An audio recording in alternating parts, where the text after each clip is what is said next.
As now, by now, a critical mass of humanity is aware, Western civilization got hijacked by a satanic cult. And this goes back thousands of years, and this cult is in the process of being overthrown. Take a look at this event in Iran where they're burning an effigy of Baal to see what I'm talking about. Now, it's not just Iran. I mean, the whole world at this point is aware of this, the nature of this cult. And there is an international movement. I mean, the Chinese are fully aware of what they're dealing with now. So are the Russians, the Russian Orthodox Church, and a critical mass within the Western military-industrial complex, the intelligence agencies, understands that their top ranks have been compromised by this cult.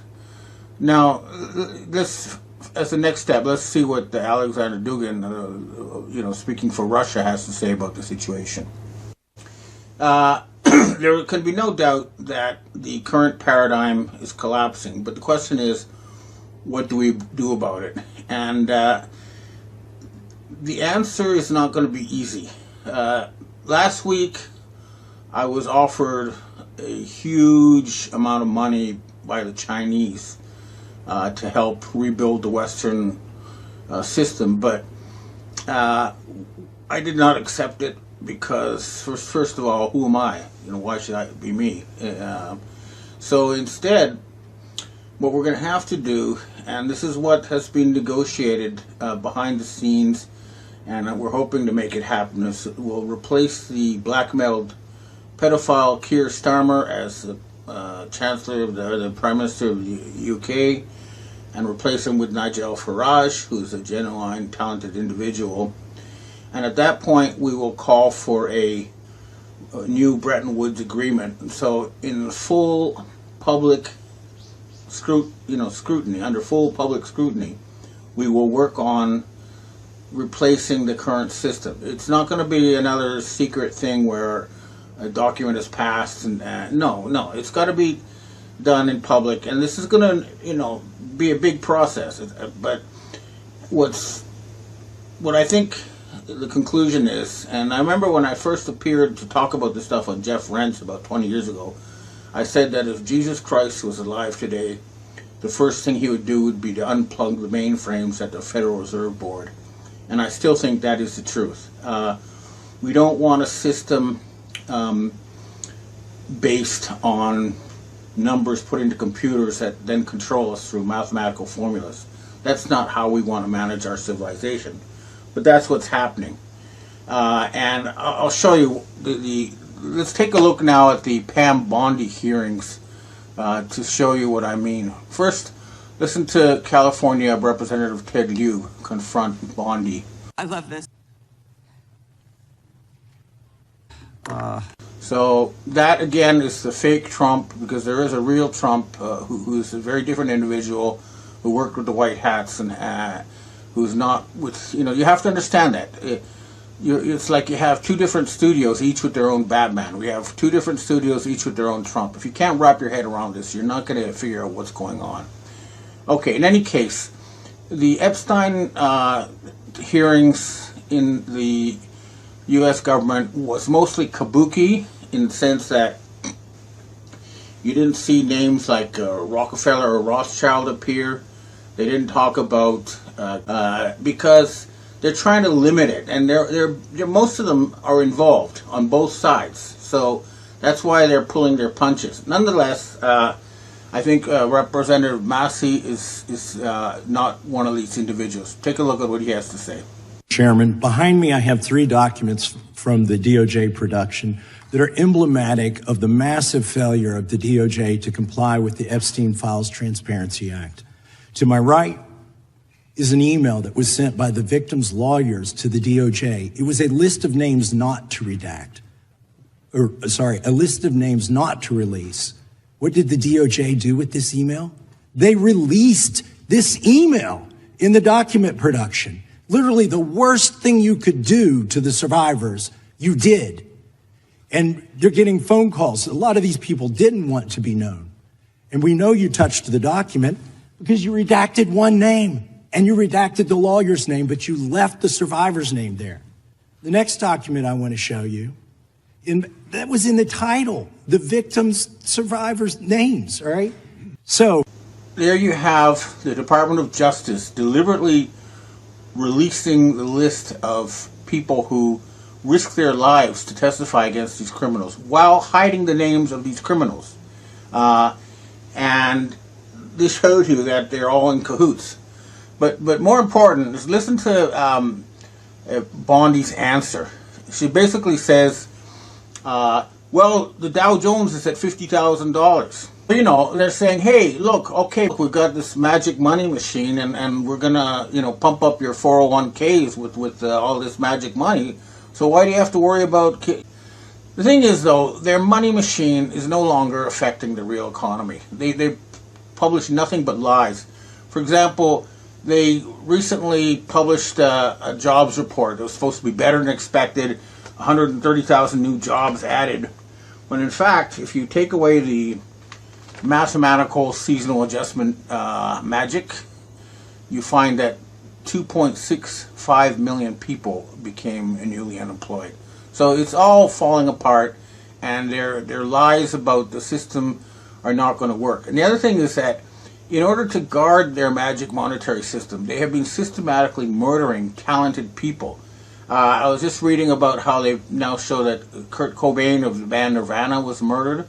Well, he's just one of many. Bob Marley was murdered because he was a non-Khazarian, non-European leader. The same with Bruce Lee. He was murdered because he was not part of their cult, and they don't like talented people who are not part of their cult. The same with President John F. Kennedy, who was a Catholic. Martin Luther King. They've been doing this systematically to try to stay in power, and that's why they really do need to face justice. And again, the alternative to this system is one that has been worked out through trial and error over hundreds of years. It started with Nazi Germany. Okay, never mind the Holocaust, which was a burnt offering to Satan of assimilated Jews by other, satanic Jews. Let's leave that part aside. Everyone got a Volkswagen. They built the Autobahn highway system. They had television, phones, all sorts of stuff brought to you without debt or taxes by having the government issue money. And they radically raised the standards of living, of the German people. Now, the same thing happened in Japan after World War II. They set up a system of future planning. They had an economic planning agency, and they had decades of double-digit growth. And until the system started being taken apart by the Khazarian mafia, after murdering countless prime ministers and bureaucrats and stuff. But by 1985, they had the highest standard of living on Earth and the least gap between the rich and the poor in any of the OECD countries, the developed countries. And that system was taken apart. However, in the 1980s, or was it 70s, I think, Deng Xiaoping, the leader of China, went to Japan. He visited the founder of Panasonic, Matsushita Konosuke, and learned the system that had led to Japanese success. And that's what the Chinese have done. That's why, for example, in 2024, a single Chinese company produced more ships than the entire United States did in the 80 years after World War II. So what we're talking about is implementing an improved version of this system for economic management of the West, and then switching the Western civilization's long-term goal from creating a world capital in Jerusalem to one of helping increase the amount and variety of life, including human life. That would be our long-term goal, but we would once again be the good guys. That's what we're fighting for, and that's why it has to be done in public with an international conference like Bretton Woods, so everybody's on board, or at least as many people as possible, so that we can accomplish the greatest good for the greatest number. That's what we're fighting for, but until the Chinese New Year's ends in March, we're going to watch this system continue to fall apart. And if I'm reading I read the comments in different sites, and basically, we're very close to all these people being dragged out of their houses and hung from the nearest lamppost. That's where it's getting to, so we better act quick. Okay, well, that's what I have to say for myself today. Now I'd like to answer questions from readers and viewers. There was one last thing I forgot to mention. We saw Elon Musk hallucinating about building giant AI factories on the moon. This is an example of how they've been taking their magic money and pumping it through people like him, but it's not really, producing the results. And he's freaking out because he's about to lose this magic money machine that makes him the so-called richest man on earth, when in fact, in normal business practice, he would have gone bankrupt a long time ago. And never mentioned being arrested for fraud, which is true of a lot of these people. Okay, now I'd like to answer questions from readers and viewers. Hi Ben, we have our first question for today. What are your thoughts on the whole Epstein files and the quote code words do you believe when referring to quote jerky? Next question. Hi Ben, that being said, do you believe that Satan exists? You often talk about the world being run by Satanists. Do you believe that this is really a spiritual warfare and that there's some sort of benefit that these elites are getting by performing these rituals? Well, they themselves actually believe that Satan is real. They will get a lot of money or power or something.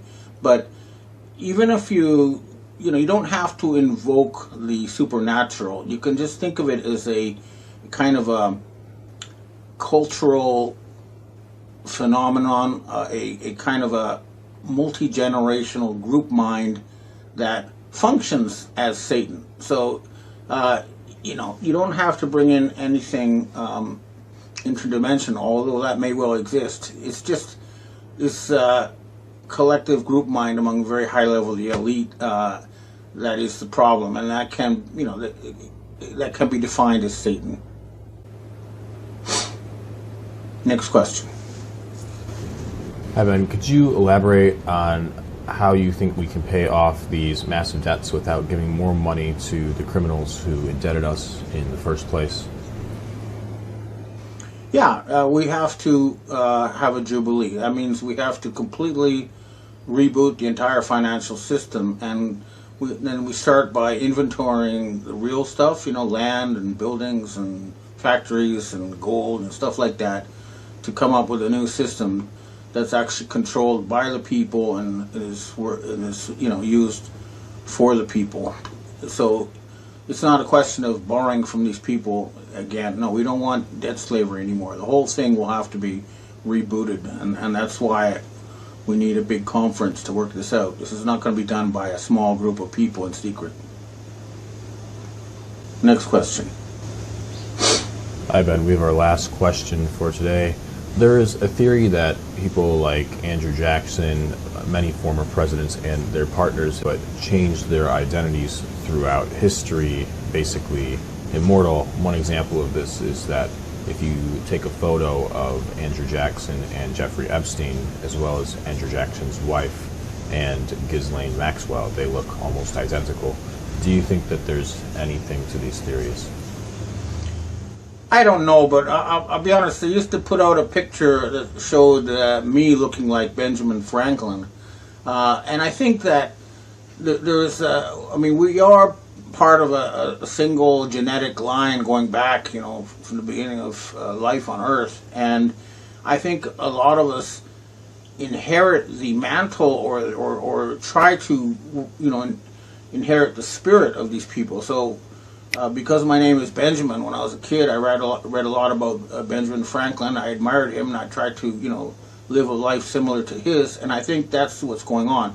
A lot of us, for example, admire President Jackson and wish to, continue his work.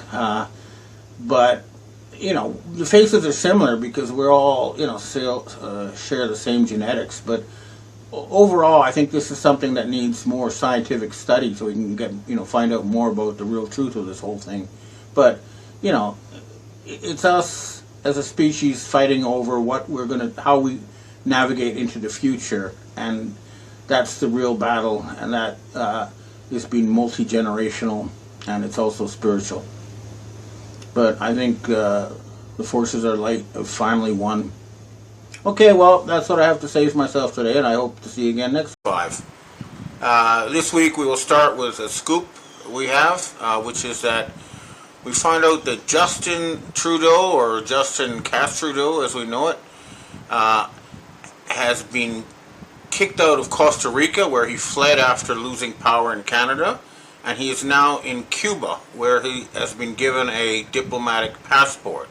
So maybe in this topsy-turvy world that we have, he's going to grow a beard and take over from his father as dictator for life of Cuba, since he failed to become dictator for life of Canada.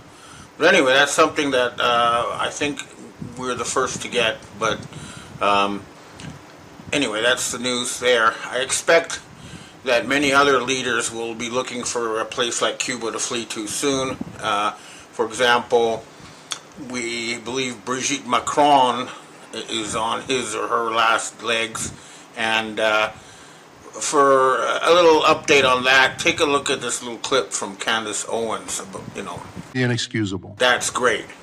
Now, in the meantime, but the only thing is, nothing. I keep being told nothing is going to happen until September. In the meantime, the two factions in the sort of political soap opera that we think is our government have been throwing mud at each other, and it's been very entertaining, but not that revealing. So, for example, the New York Times has written 50 articles between July 16th and July 23rd about Epstein Island. I haven't read them, but I guarantee you that they're full of the word Trump, but you won't find any mention of Bill Clinton or anyone else. So it's not like they're suddenly, see the light and no, they're just infighting. And we notice that President Donald Trump is now formally asking for the prosecution of Barack Hussein Obama and his cabinet for election stealing. Now, personally, we think Obama should have been arrested in 2020. But anyway, it would be good to see Barack Obama and all those people arrested. And, as people have said before, powerful men have powerful drives, and that's what the authorities are going after. They're not going after anything else. So, there are a lot of other things happening too, apart from the drama, which is kind of cycling in a repetitive pattern in the U.S. news. And there's a lot of things they are not reporting. So, for example, we got sent a letter that shows that Jerome Powell has resigned as head of the Federal Reserve Board. I don't see that in the news anywhere, but we have this letter, we have heard he has resigned. So why isn't that in the news? Another thing that's not in the news is that Prime Minister Shigeru Ishiba of Japan has resigned. Again, they're pretending it didn't happen. But without Japan and their money, the United States system as it now exists cannot continue. And it will not. It has to be rebooted. We need a jubilee. We need a complete overhaul. Now, another thing that's not in the news is the collapse of Europe that's ongoing. I've been contacted by Polish intelligence, and they say that the process of dividing up the Ukraine is well underway. Under the latest I've heard is that Poland and Lithuania will join to form a new country. The other Baltic states will rejoin the Russian Federation, and large parts of the Ukraine will go to Hungary and Romania. So maybe there'll be nothing left of that country. So that's something that's not in the news. And we have lawless zones in various cities that were created by the old government. Again, all that's going to go down. So we are witnessing a complete regime change. And again, this is not about infighting. This is something much bigger. Now, what the cabal, or the Khazarian mafia, as I call it, are now trying to argue is that if we release the Epstein list, the very fabric of civilization will be endangered. Well, yeah, that's the whole idea, because the civilization, or the so-called civilization we have now, is a system of privately owned Babylonian debt slavery that is, making it so that people don't want to have children. The money is being stolen from the masses for a tiny unelected elite, and the economy is going down the drain while China's out competing us, and soon we're all going to be, with our begging bowls going to China unless we get our act together. So this is what it's about. So we've got to keep our eyes on the big picture and get away from the political soap opera that we're all watching. Now, the other thing is, there's so many fake leaders out there now. I've forensically identified 3 different people pretending to be Donald Trump, and I know people just still have trouble wrapping their heads around it. But there is a real Donald Trump who's not a pedophile and who is trying to clean up the system. But the cabal have their own actor pretending to be Donald Trump, saying things that are designed to ruin the Trump brand. So you got to remember that. There's a fake Trump out there. Don't mix the two together. If you can distinguish that, and you realize the real Donald Trump is fighting for the American people and to make America great again, understand that. And it's not the Trump who's fighting to make Israel great again. And Israel is going down. It's lost its war with Iran big time, and now they just lost another battle with Turkey. They're militarily unable to do anything, and the U.S. military is not going to fight any more wars on their behalf. Now, the other thing that maybe hasn't crossed people's radars, but there's fighting between Thailand and Cambodia.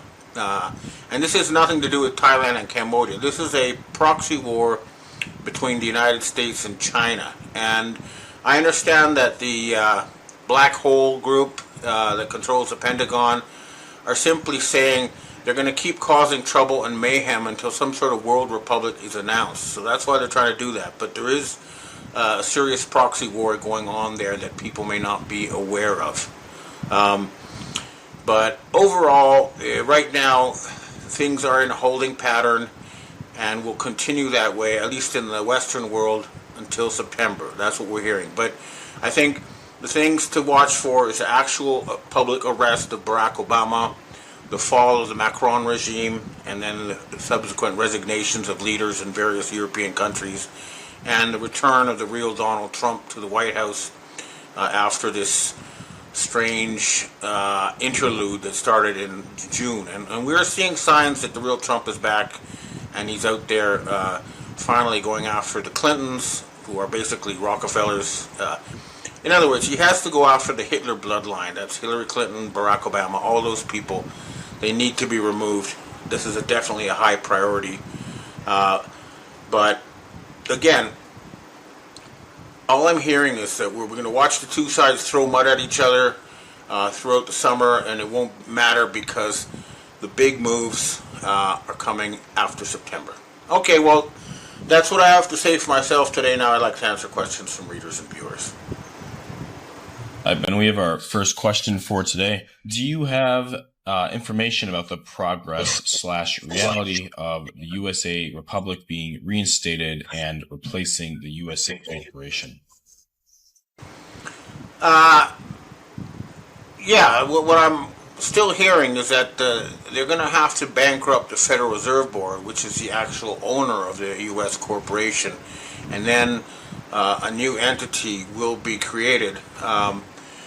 But it requires a major purge of the elite before that can happen. Otherwise, it'll just be the same thing all over again. And so that's what's going to happen first. So again, we want to see people like Bill Clinton, Hillary Clinton, Barack Obama in handcuffs, and Keir Starmer of the UK, these people in handcuffs.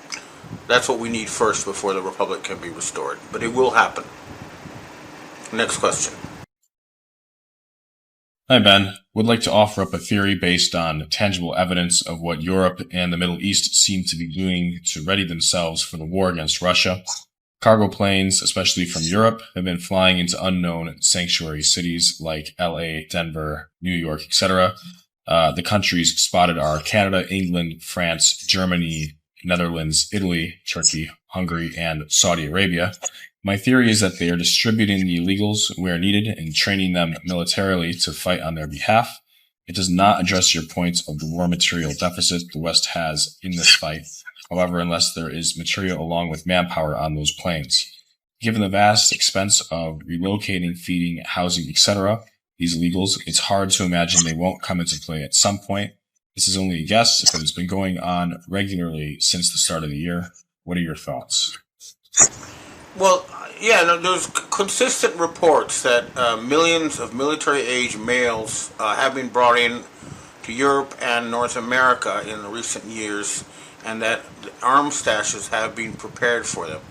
However, you need to understand that a disorganized mob with handguns is not going to be able to do anything against the real military with tanks and serious equipment. So they are going to try to foment trouble. This is well known. It's already been seen in Los Angeles and Chicago and Berlin and other places. But they just physically are not going to be able to do that. What I think, and I'm hoping that what's really going on is that an international force is going to get ready to arrest the pedophiles, the blackmailed pedophiles who have stolen democracy in the West.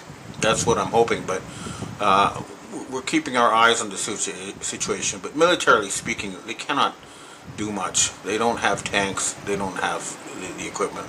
All they can do is cause a bit of mayhem before they get rounded up. Next question. Hi, Ben. Why are you spreading misinformation about U.S. aircraft carriers? Your Space Force sources seem to be feeding you fake information. In the past, these sources have contradicted things which have turned out to be wrong. I have held multiple clearances and have worked on projects that your fake Space Force sources are wrong about. Is your Space Force informant a single individual? If so, they might be trying to mislead you. It's possible. In fact, yeah, they have sent me stuff that is later proven to be wrong, but that's part of the intelligence world. You get information, and then you try to find more confirmation, and sometimes it turns out to be wrong, and sometimes it turns out to be right. But my information about the U.S. Aircraft carriers does not come from the Space Force.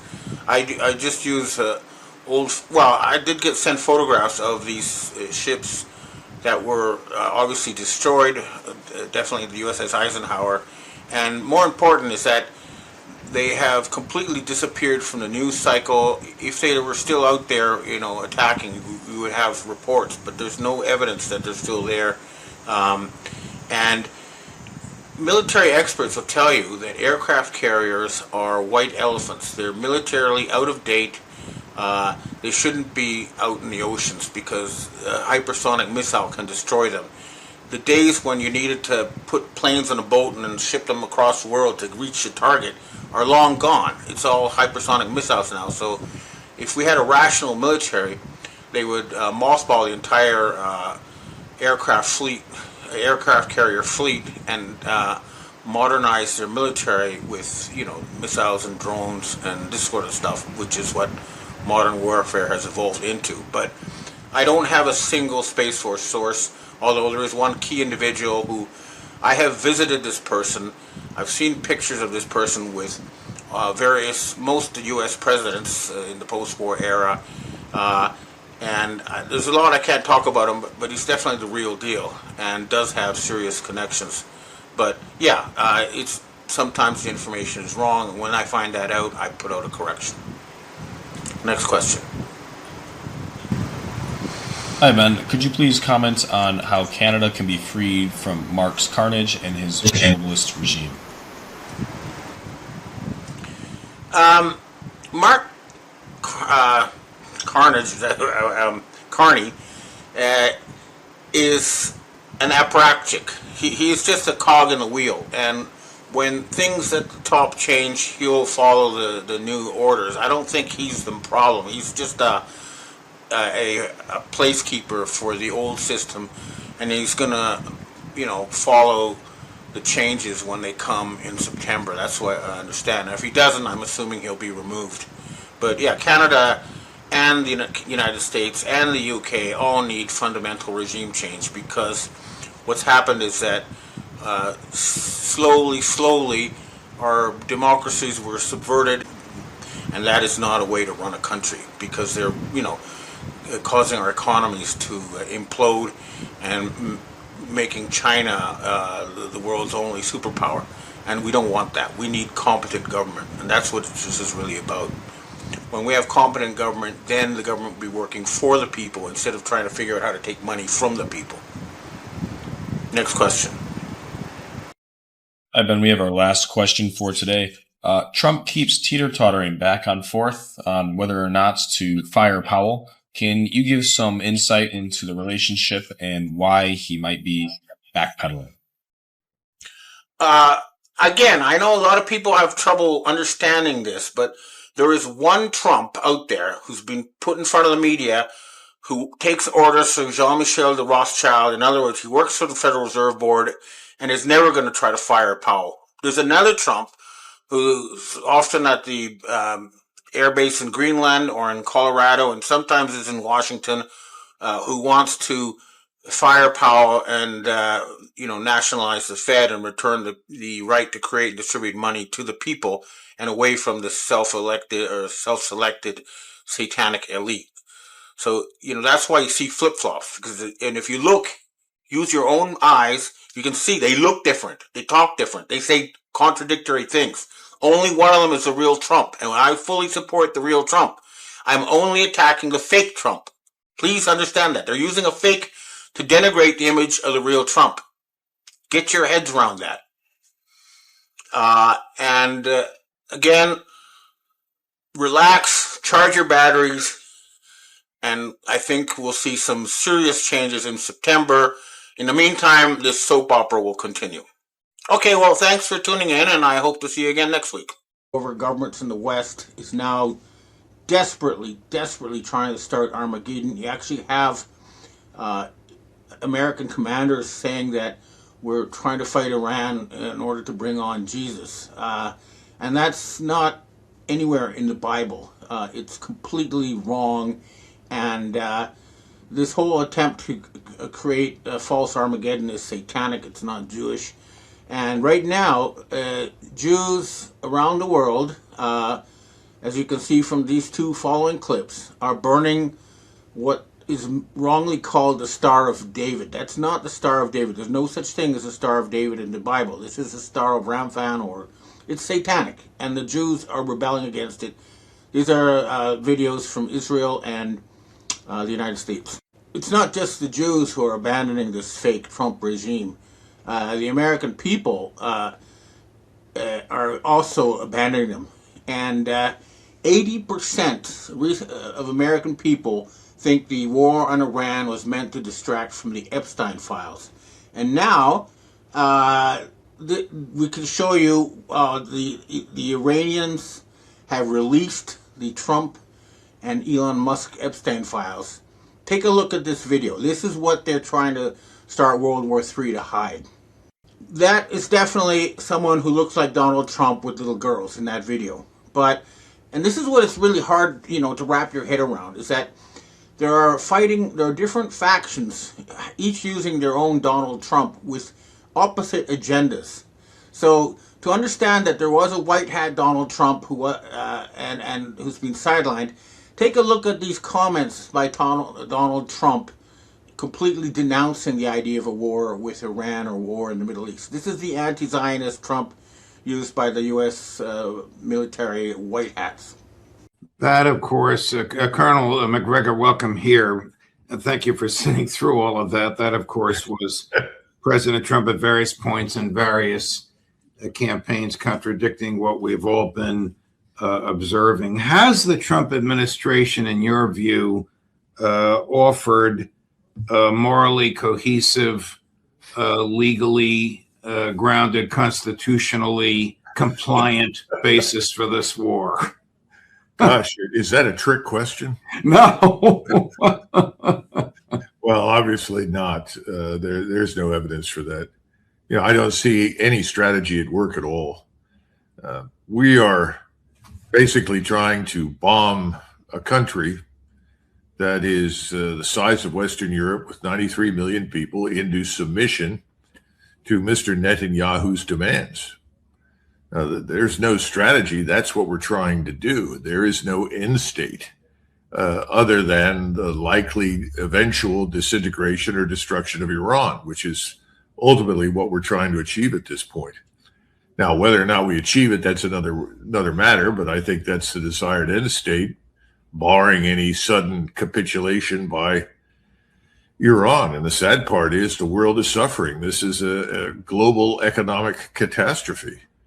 You know, you've stopped virtually everything from flowing in and out of the Gulf at this point.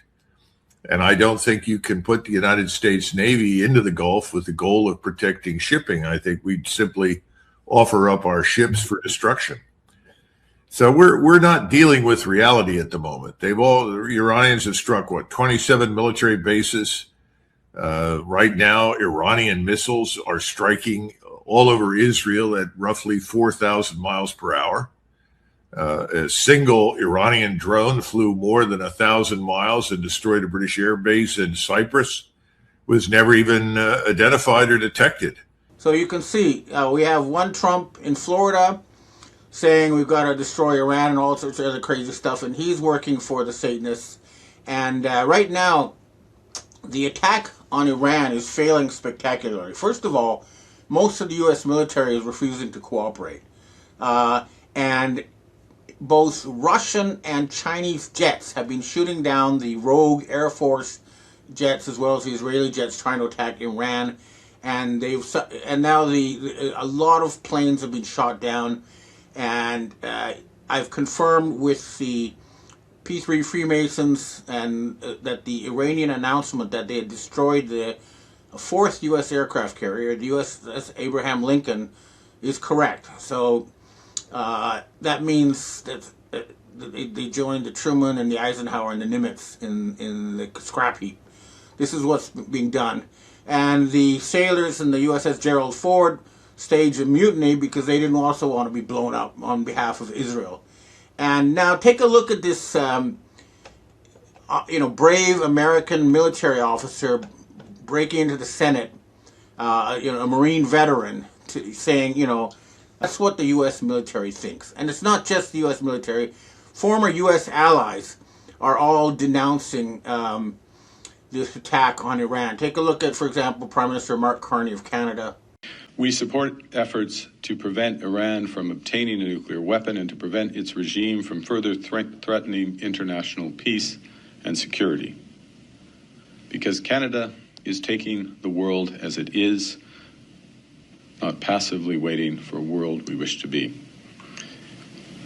We do, however, take this position with regret because the current conflict is another example of the failure of the international order. Despite decades of UN Security Council resolutions, the tireless work of the International Atomic Energy Agency, and the succession of sanctions and diplomatic frameworks, Iran's nuclear threat remains. And now, the United States and Israel have acted without engaging the United Nations or consulting allies, including Canada.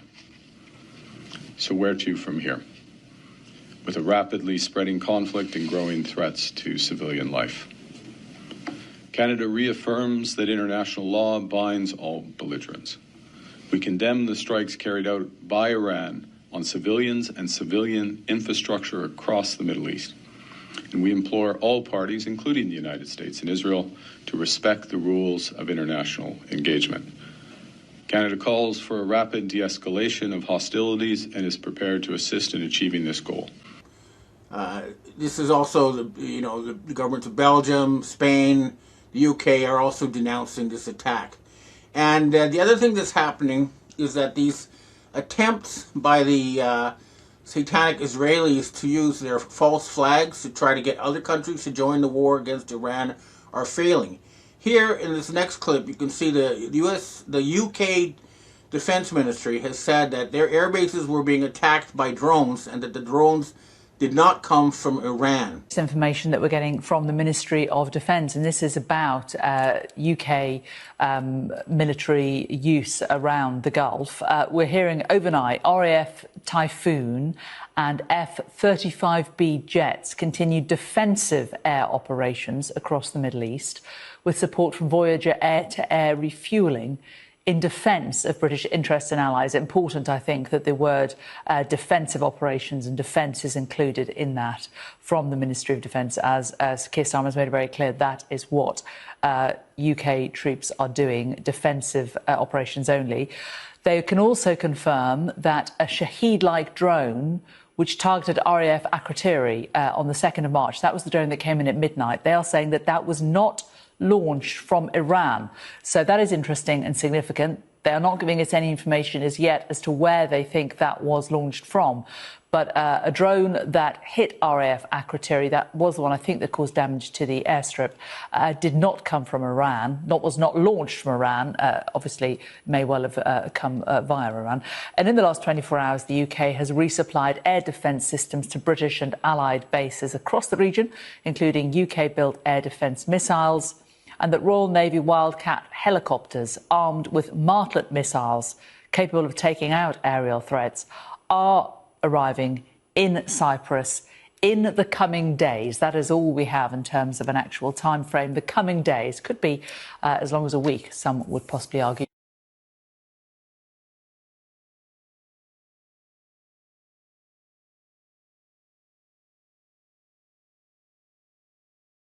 They don't say it, but everybody knows they came from Israel. And the Israelis have also been caught trying to blow up Saudi oil facilities and attacking other countries in the region in an attempt to fool them into thinking it was Iran.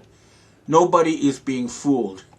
And they are also trying very hard. This is more censorship than I've ever seen before to try to cover up the incredible attacks taking place against Israel in Tel Aviv. Take a look at these clips of what's happening in Tel Aviv. What's going on is that we really are towards the end, and the reason for all these attacks is not just because of the release of the Epstein files and the inevitable war crimes tribunals for the mass murder of children, but it's also because the United States is bankrupt. Or should I say the Rothschild family, who own the United States corporation and use actors like a fake Donald Trump to create the appearance of government, are bankrupt. And, you know, the United States Treasury Department has been handed documents from the Dragon family. And these documents promise to provide plenty of gold to back up the United States restored Republic of the United States, not the corporation, and to write off all debt incurred by the United States corporation. So they're offering you unlimited gold and a write-off of debt. The documents have been sent to the U.S. Treasury by the Dragon family, which is an alliance of Asian royal families. And this is the real deal. So, you people in the U.S. Treasury, you should take note, because this is the way to end this. And if we don't, China has just announced their new 5-year plan, and they're going to leave us in the dust. They're unleashing hydrogen power. They're going to have intelligent robots you won't be able to tell apart from human beings. They've already started flying cars that anybody can use without a license. So if we don't hurry up and remove these end times fanatics from control of the West, we're going to be left like backward primitives compared to the Chinese. We need to quickly set up our own future planning agency so that we can have a system of economic management that is superior to that the Chinese are using, which, by the way, they originally copied from Germany and then from Japan. And those systems were destroyed in Germany and Japan by the Zionists, but China's using it. We need to have a system that's similar to, but improved upon that one, so that we can once again outcompete the Chinese. We really need to act, and it's up to the military white hats. We need to send in special forces to Florida, and also to capture the big data centers of places like Meta and Google, who are putting out all this propaganda and trying to suppress the news. Meta's been caught using their glasses to spy on people's homes. These people should not be in control of the AI or the data centers or the internet. They are criminals and they belong in jail, not in control of mega corporations. So we have a fight ahead of us still, but it's clear that we are near the end game, and if these Treasury documents given by the Dragon family are acted upon, then the White Hats will have all the funding they need to clean up the West and set us back on a normal course of development, and have the people decide what kind of future they want, not religious fanatics. Okay, well, that's what I have to say for myself today. Now I'd like to answer questions from readers and viewers. Hi, Ben. We have our first question for today. If the KM Satanists lost their ability to print money on January 1st, 2026, how are they still in operation now? Well, I'm not sure. What's happened is that they are not able to use the money they create to buy things from the rest of the world, like oil or other products. But what they can do is they can use it to prop up the stock market, and they can also hand money to American citizens directly, but that's resulted in record inflation. So, in other words, they can use newly created dollars in very limited areas, and it's no longer working. So, for example, pumping up the stock market is no longer helping the real economy, and handing money created out of nothing to American citizens is not creating more goods, so there is inflation. So, they do have the ability to create money to use inside the United States and launder it through the stock market, but it's not working anymore. And the rest of the world has quarantined these dollars from the internationally traded dollars. That is to say, dollars owned outside of the United States have been quarantined from the new ones being created by the Zionists running the Trump show. Next question. Hi, Ben. What do you think that they're trying to hide right now with this war in Iran? Is this some sort of psyops, or is there some sort of end goal with Iran here? Well, as I mentioned in my talk, part of it is to kind of distract from the Epstein files, but the other was to hide the fact that they are bankrupt, and they're hoping that somehow if they can start a war and destroy the world, they won't have to pay for their crimes. But that, those are the reasons. And then, of course, these people are not rational. They're religious fanatics. They think that if they can start an Armageddon, that they will bring, the Messiah. This is not rational, but these people are not rational. You can't talk to them. You can't debate with them. They need to be removed. That's all. Next question. Hi, Ben. Why was the Trump who made the strike announcement so badly lit in such a generic hat and so low resolution looking? Did he look like the guy who made the SOTU speech, or was it the real Trump making decisions in the middle of the night because he's becoming demented? If real Trump is really out of the picture, I think we're screwed. But if this is really part of the plan to cut the city's ties to the Middle East, and or the plan as has been hijacked by imposters, the Trump better make it explicit really quickly. Well, like I say, we've lost touch with the 6'3" or 190 centimeter tall Trump, who we saw running the U.S. until June of 2025, and ever since then, judging by his words and actions, the short, fat Trump, who's only 5'8", who we've seen, is not in charge of anything. He's just an actor reading scripts, and the people who are losing the control of the script, it's now been clear from the Epstein files, from testimony from people like Les Wexner, and from documents from the Epstein files, that is the French branch of the Rothschild family who are in charge, and that's why all sorts of Hollywood celebrities have fled to France. So that's where the trail leads. So what's happening is that the French Rothschilds are using a fake Trump and a limited amount of bribed Air Force officials to try to start World War III, and they're failing. And we need to have the French military and the French police, as well as the other Western countries, remove these criminals once and for all and take away their control of what's left of the Western financial system. That's what has to be done. But we don't need Trump to be there to do this. We can do this without him. There are plenty of smart people in the military who can take action. My own view is you need to put Colonel Douglas Macgregor in charge of the U.S. military to oversee a return to democracy in the United States. That's my own vote. But no matter what, we don't have to count on Trump to save us. We can save ourselves, and that's what we've got to do, and that's what we will do. Next question. Hi, Ben. There are some unconfirmed reports in Iranian missile bombings. Do you know anything about this?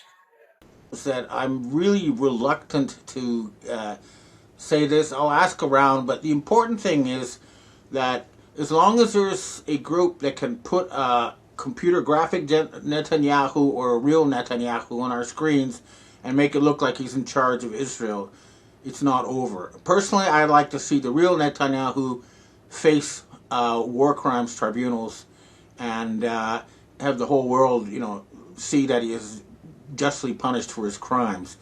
But again, when he disappears completely from our screens and the Israelis formally announce they have a different leader, then it's over. Until then, it doesn't matter if they, because they keep just putting one actor in after another playing the same role. So until that actor is removed and the whole script writing team is removed, it's not over. So when we see a new, basically what we're waiting for is the announcement of the end of Israel and its replacement with the multinational, multi-ethnic, multi-religious state of Judea.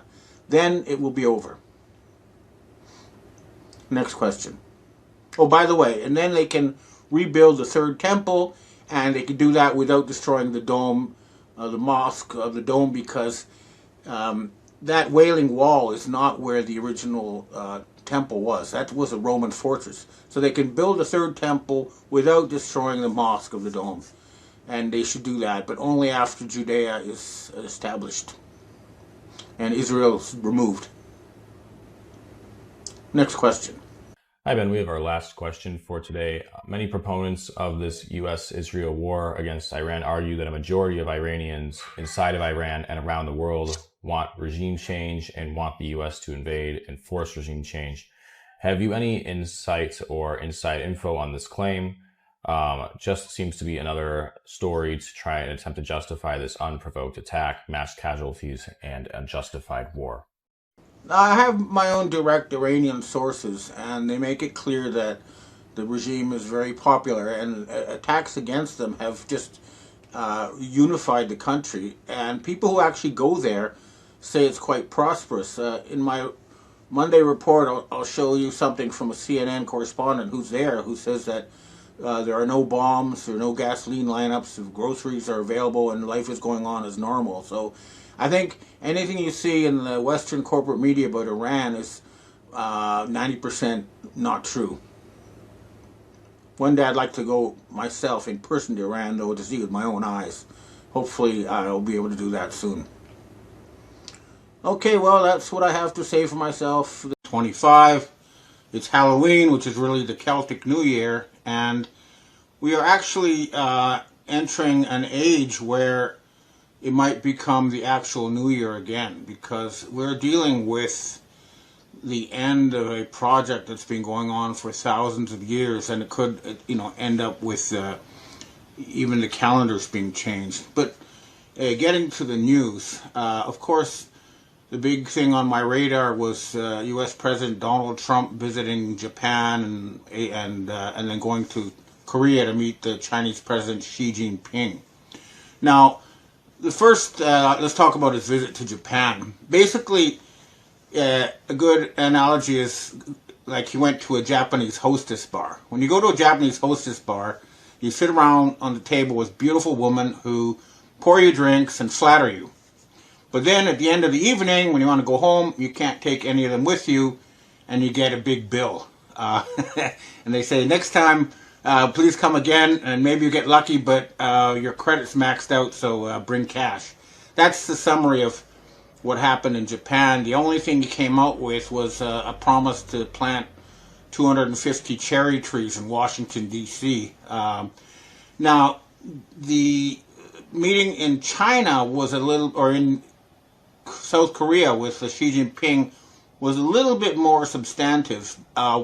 We actually had someone on the ground there, but basically all that happened was China agreed to postpone the cutoff of rare earth minerals and buy some soybeans and give the U.S. a year to make adjustments. So they use the metaphor of a big ship turning around. You can't just, eliminate $1 trillion trade deficit instantly with tariffs. It requires structural changes.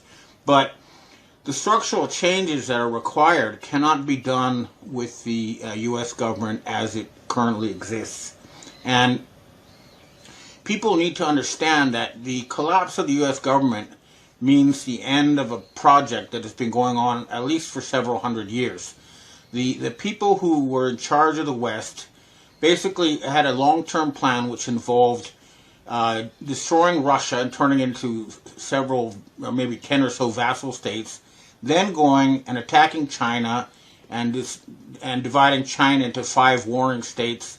And after that, they were going to set up a world government with its capital in Jerusalem, ruled by members of a single tribe who wanted to enslave the rest of humanity. And this project is grinding to a halt. They failed to destroy Russia. In fact, they lost in Ukraine. As you can see from this clip, where the Russian flag is now flying where Vladimir Zelensky was bragging it would never fall. That war is basically over.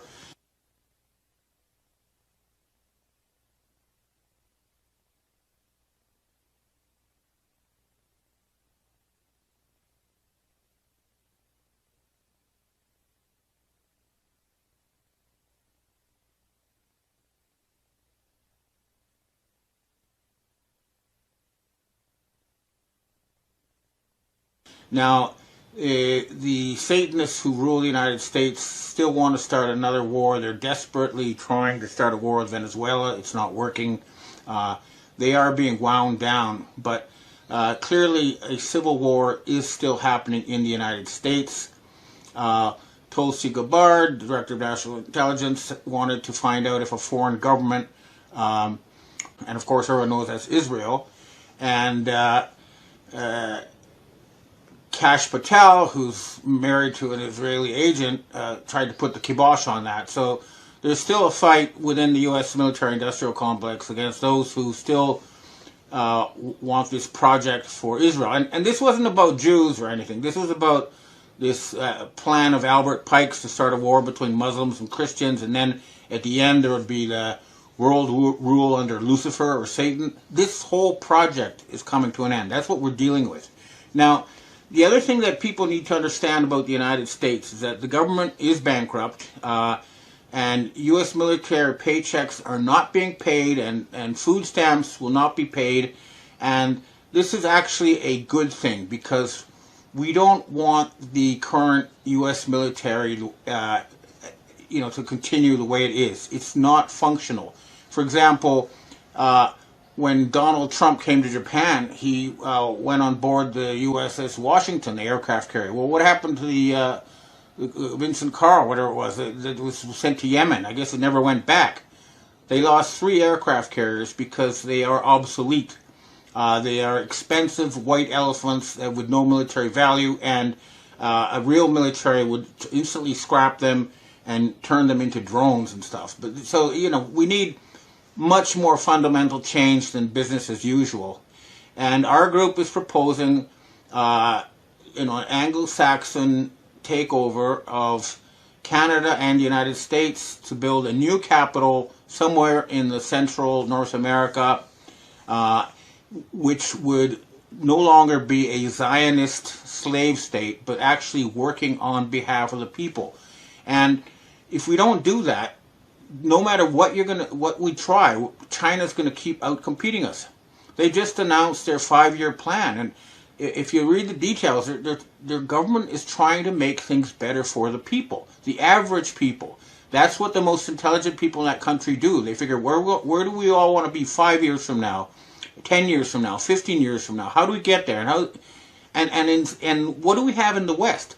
We have a bunch of Satanists control the major corporations who are impoverishing the people, and have been since the 1970s, to finance their project to turn Jerusalem into a world capital for Satanists. And this has nothing to do with the Jews, okay? These people aren't Jews, let's get that clear. But they are Satanists, and there's a battle still going on. There's about 1 million of them in the United States, and they're fighting tooth and nail for control. And we have to fight them. Listen to Candace Owens talk about Charlie Kirk here. That's a sentiment that is held by many people in the military and the agents. We have her back. We're not going to let them murder their way out of this one.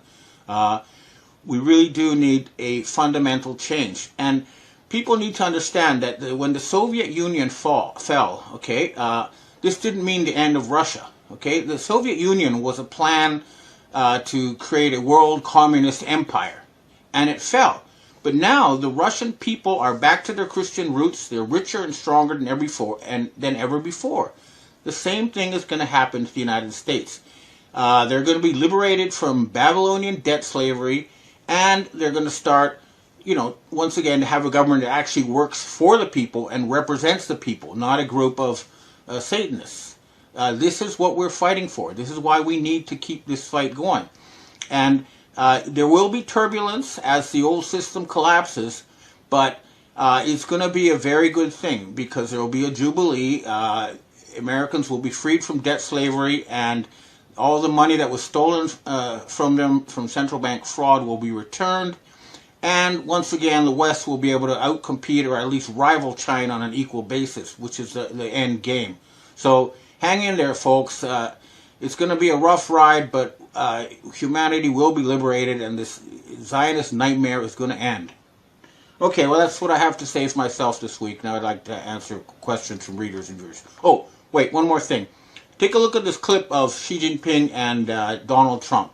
We've confirmed that Xi Jinping is about 5'9" by looking at a picture of him standing next to Boris Johnson. So what we have here is what I've been told by my CIA source who was at the meeting, that there was a white hat avatar of Donald Trump who probably met an avatar of Xi Jinping. But nonetheless, they both represent a U.S. government power. But the point is that the white hats are on the case, and hang in there, folks, because we are going to win this. Okay, now I'd like to answer questions from readers and viewers. Evan, we have our first question for today. It says, I just heard that Anna von Reitz was summoned to the World Court to do a presentation at The Hague about the existence for the fake U.S. corporate government and how she has been the sole fiduciary of the lawful and solvent American government. What do you know about this, and is it real, and is it a true step to coming back to American governments? I've talked to Anna von Reitz before, and I agree with a lot of what she says. And I know that she has some powerful military backing, and I support her work. We do need to end the fraudulent slave system that we currently have. Basically, right now, when someone is born in North America, they're issued a slave identification number or a social security number, backed by that person's lifetime of slave labor is issued. And that's what's called a birth certificate. So this is, we are slaves, and her work will help liberate us from this slavery, and I wish her the best. Next question.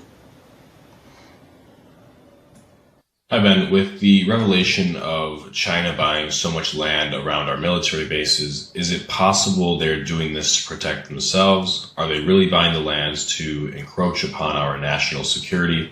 Or are they trying to protect themselves against us, as we've been revealed as having so many adverse activities around the world? Thank you for your opinion on this. I don't have inside information, but my best guess is what's been happening is that The people who control the military-industrial complex, in order to keep getting money from China, have been selling anything and everything they can. They've sold them all the face recognition technology that the Chinese are now using. They're selling them intelligence on American people.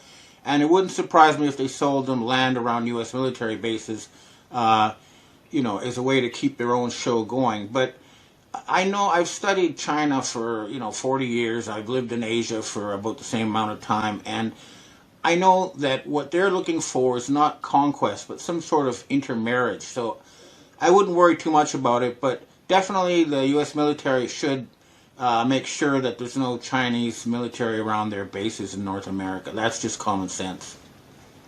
Next question.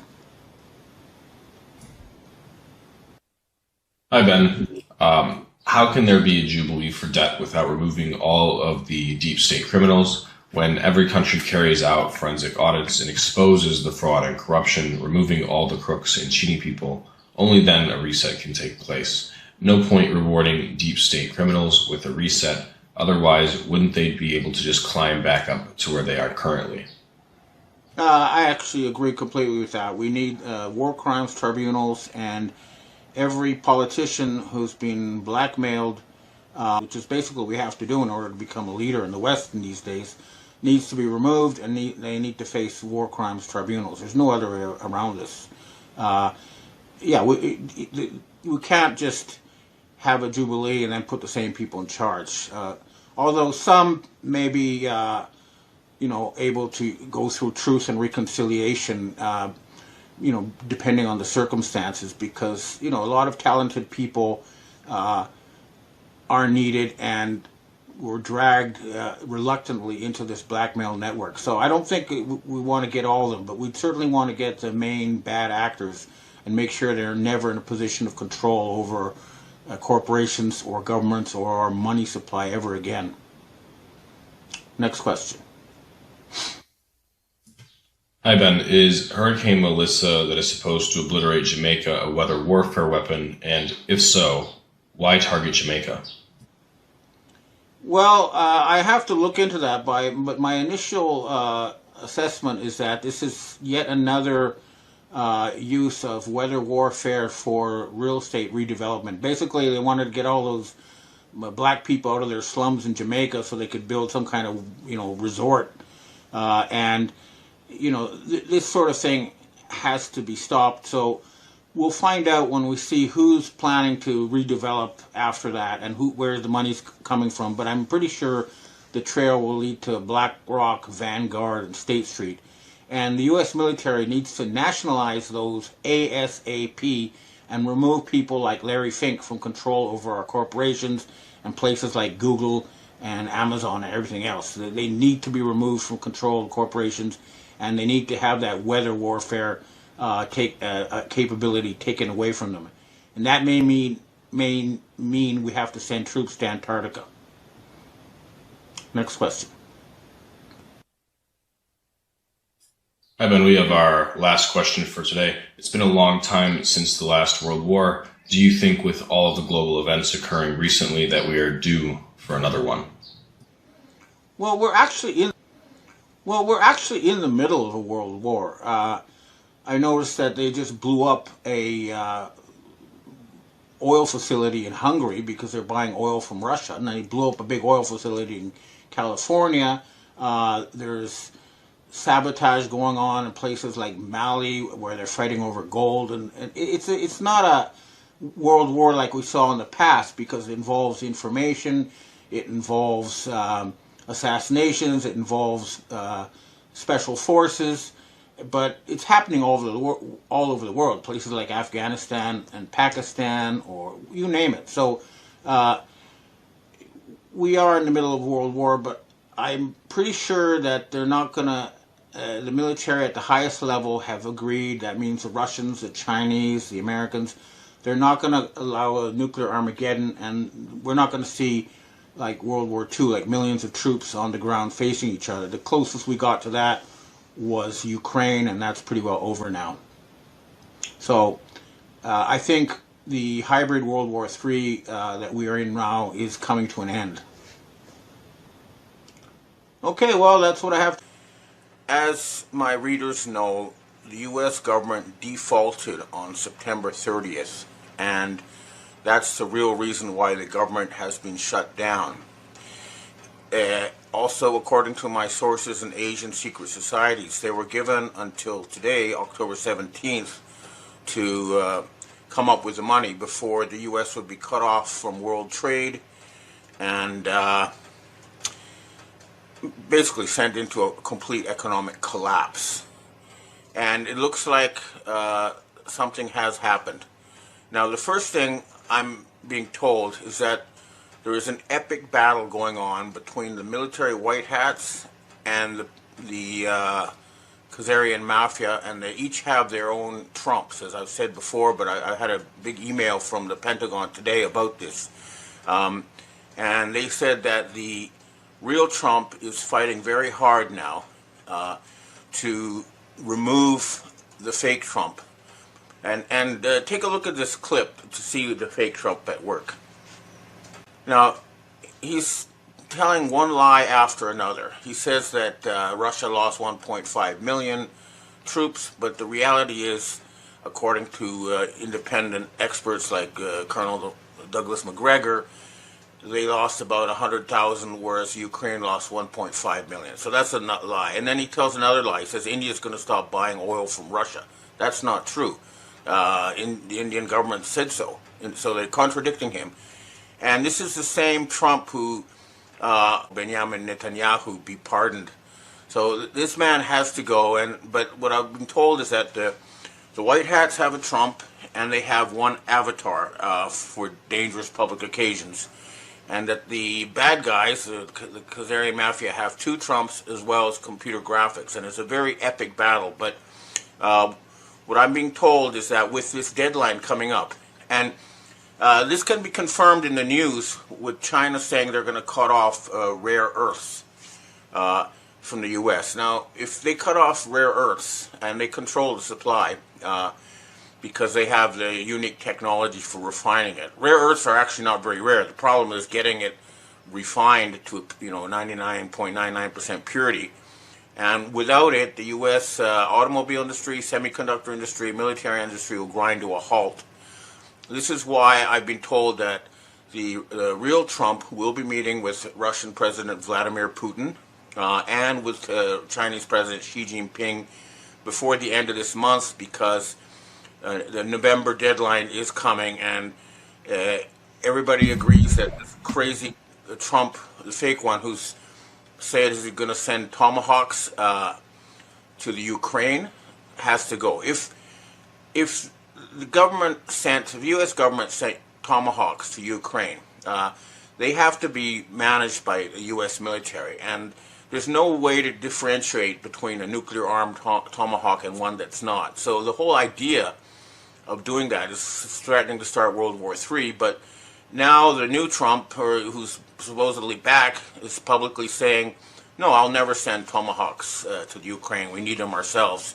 So there's something very, very serious happening here, but I've been told that special forces will go into Mar-a-Lago and they will arrest the fake Trump and his handlers, but believe it when you see it, because until that time, it's just not going to be possible. Now, the other thing, of course, is that the U.S. financial system is dysfunctional.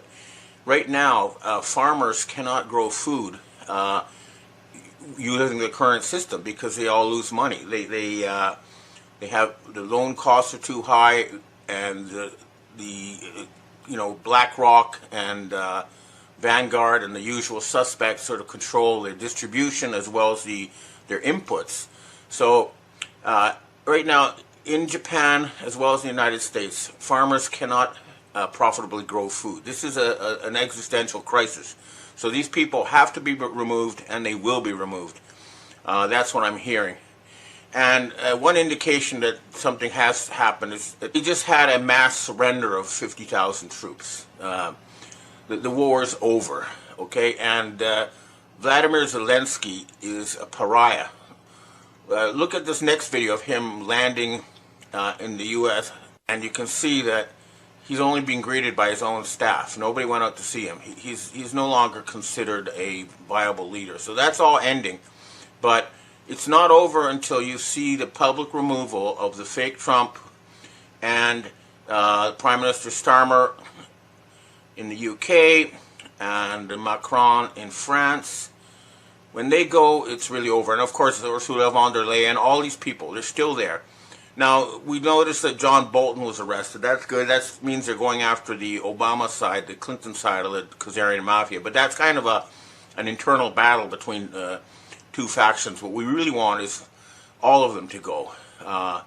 All the Epstein Island pedophile types. And that really does have to happen. And looking elsewhere, it's looking more and more likely that France may be the first domino to fall. There was a change of government in Madagascar last week, and that means that France lost yet another African country. And more important, they lost access to nickel, which is necessary for their industry. And the real big battle is happening now in Morocco. Morocco is also controlled by France, but the important thing about Morocco is they control 70 to 75% of the world's supply of phosphate. And without phosphate, modern agriculture cannot function. So, at the end of the day, what would happen if it was a real showdown with China? China would cut off rare earths and industry would grind to a halt. And then the White Hats would cut off phosphate and agriculture would grind to a halt.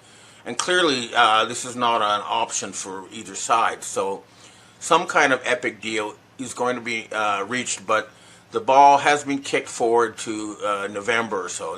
But by then, some kind of deal will be reached.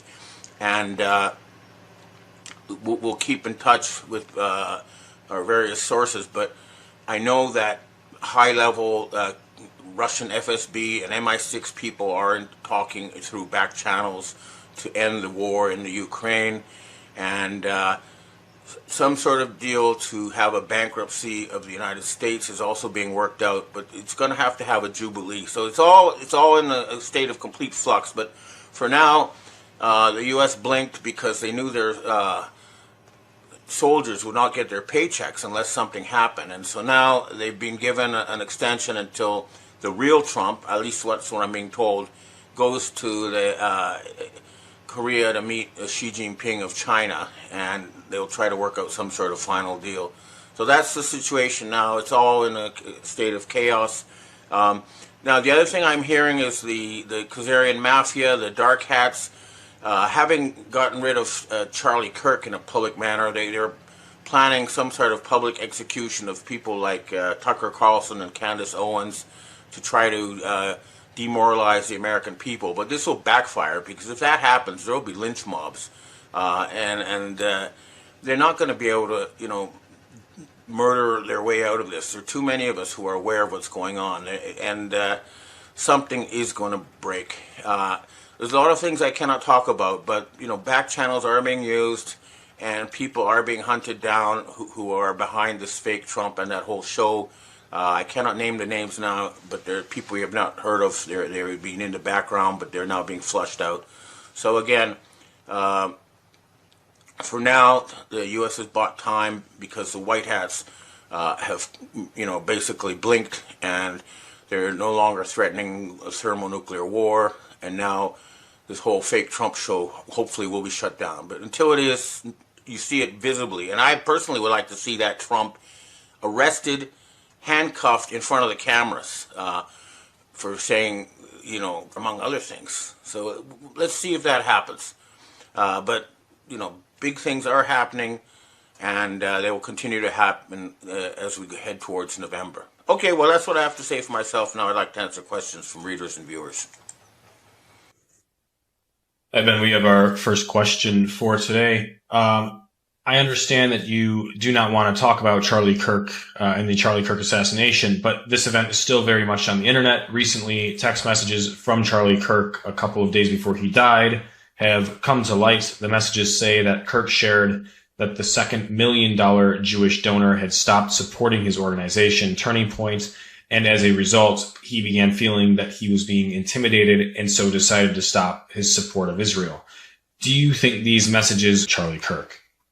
No, I think that what's happened is that this whole Freemason assassination of Charlie Kirk backfired because people are blaming Israel instead of, starting some kind of civil war in the United States as was intended. So yeah, this is blowing up in their faces big time. It's not what they planned. So they did have a public Freemason execution of him, but it blew up in their faces, and hopefully before the end of this month, the Nazi satanic state of Israel will cease to exist, and their control over the politicians in the U.S. will be ended, and hopefully that'll be done by arresting every single politician who's accepted money from Israel. Next question. Hi, Ben. Do you think that the U.S. government shutdown is related to the arrival of the 3-1/Atlas that has entered our solar system and will be at perihelion with Earth near the end of this month? NASA has refused to release any pictures of the Atlas when it came by Mars, even though NASA has rovers on Mars. When people ask NASA if NASA's rover near Jupiter could take pictures of the Atlas on its way back out of our solar system as it passes by Jupiter, NASA has said that its device will not take pictures of Atlas, even though it has been taking space photos for 11 years. Is NASA covering this up? The very first mention in the news of 3-1 Atlas came from two Harvard professors who cited a virtual telescope as their source. That's a dead giveaway. Virtual means it's not real. This 3-1 Atlas is yet another attempt to do some kind of alien invasion thing by these people. And I'm not paying attention to it because I know it's fake. They've said so themselves. I think we're stupid if we think it's coming from a virtual telescope, that somehow it's real. So I would tune out of all that 3-1 Atlas stuff. It's just some kind of psyops. Ignore it. That's my advice. It's just BS. Next question. Hi, Ben. My biggest concern about Japan is that the new Japanese Prime Minister Takaichi Senai, opting to bring political corruption of the 1930s and early 1940s Japan into real life by normalizing slush funds, mostly for illegal personal purposes and political operations. She was the darling of the Abe faction of the LDP, after all. What are your thoughts on her? Well, before getting into her, I know from direct experience that the Japanese elections or have been until very recently completely fraudulent, and that 2/3 of the politicians are just actors who are intimidated and bribed into reading scripts that were until recently given to them by people like Richard Armitage and Joseph Nye, but they're now both dead. So something fundamental has changed in Japan. There's always been slush funds. There's always been corruption. I've personally observed politicians receiving, $20,000 cash bribes right in front of my eyes. So this is a completely corrupt political system. And when I hear about Sanaya Takaichi, and I've met her a few times. We used to be on TV shows together when I was before I was blacklisted. She's a smart woman, but the Abe faction is the Unification Church, and that Unification Church is connected to North Korea. And in case you don't know it, North Korea is basically the part of the Japanese military government that never surrendered after World War II. So they're fighting to take over control of Japan, and the Komeito, or Clean Government Party, just withdrew from their alliance with the ruling party, and the Komeito is right now under the control of China. So there's a China-North Korea proxy war over Japan. So that right now it's sort of there's no real government in Japan. It's in a state of flux. I'm probably going to go back there soon and try to help set up a new system and a jubilee there, just as we need for North America and the West. But right now I'd say there is no real government in Japan. It's in a holding pattern. Next question. Hi, Ben. We have our last question for today. Several years ago, Charlie Ward recovered a huge amount of gold from the tunnels between the Vatican and Jerusalem. He supervised over 600 plane loads to Fort Knox. This is the money that had been stolen from the U.S., so in my opinion, it is far from bankrupt. What are your thoughts on this? Well, what I've been told by my own direct military sources is that the gold in Fort Knox is tungsten, gold-plated tungsten. It's worthless. The United States does not have gold.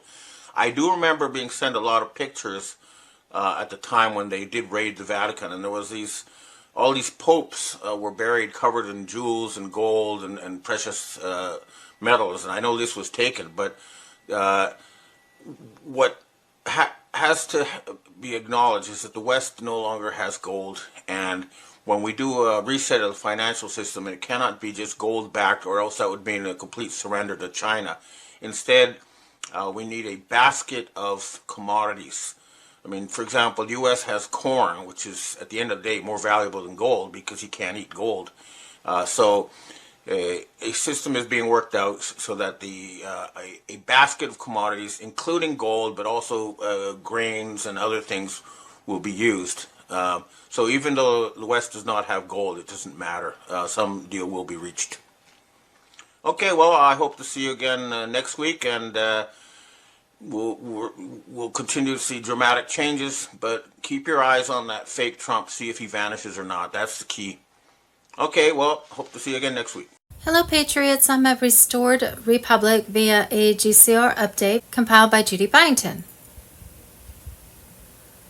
Trump issues national alert. Black Swan cyber attack event pending. Total paralysis of the continental United States. Power grids feeding California, Texas, and the Midwest industrial belt. Financial clearing systems. Anchored in New York and Chicago. Communications backbone. Servers clustered in Virginia and Colorado in coordinated waves to kill electricity, freeze banking transactions, sever internet and cellular networks simultaneously. Prepare for 48-hour worldwide blackout, 10 days of communication darkness, emergency lockdowns, while Global Military Alliance does mass arrests of Satan-worshipping traitors. Have food, water, cash, and essentials on hand. Sovereign United States now under common law. Where we go one, we go all. Trust the plan. On Monday, March 9th, 2026, the United States government issued an official national alert confirming that a massive cyber attack was pending. Internally, officials have classified the threat as an engineered black swan event. This alert originated directly from the White House under President Donald Trump, who has spent his second term systematically dismantling the networks now launching this strike. The global elites and their deep state operators embedded inside the CIA and NASA executed the authorization through secure command channels at Langley and Fort Meade.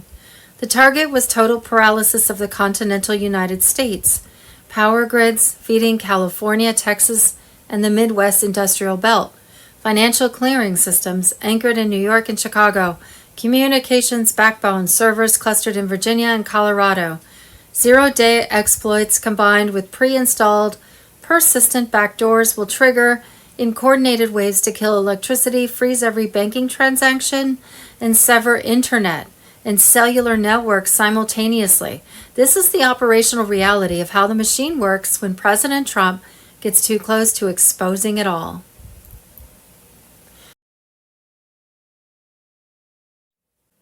Global currency reset. Friday, March 6th, White House gave the go as of 00.01 today. The gold asset-backed quantum financial system fully synchronized with NESARA-DESARA protocols, and along with the Debt Jubilee and emergency broadcast system activated globally, the federal fiat dollar died. Stolen loot has been frozen via the QFS. No more fiat slavery. EBS signals live across Starlink, overriding all mainstream media narratives. Mass arrests of deep state operatives continue in silence. High-profile names already in custody under military tribunals. On Sunday, March 8th, quantum financial system fully ignited in 209 nations. Gold-backed currencies replace worthless fiat. NESARA-DESARA activates. National debts wiped. Mortgages zeroed. Illegal taxes vanished. 15% flat sales tax only. Humanitarian funds pour out. Zim redemptions explode for projects that heal the world. Trump's sovereign treasury roars back. Tariffs crush globalist leeches. No more Fed cabal control. Freedom roars. Global EBS broadcasts. Medbed proofs exposing suppressed Tesla tech hidden since World War II. Monday, March 9th, breaking special report. BlackRock's $26 billion fund faces unprecedented redemption wave. BlackRock's $26 billion fund hit with $1.2 billion. Monday, March 9th, 1913, the year America lost financial freedom. The Fed, income tax, Rockefeller Foundation, J.P. Morgan, and the Titanic questions. The system that still controls your money. Monday, March 9th, boom, U.S. debt clock drops bombshell.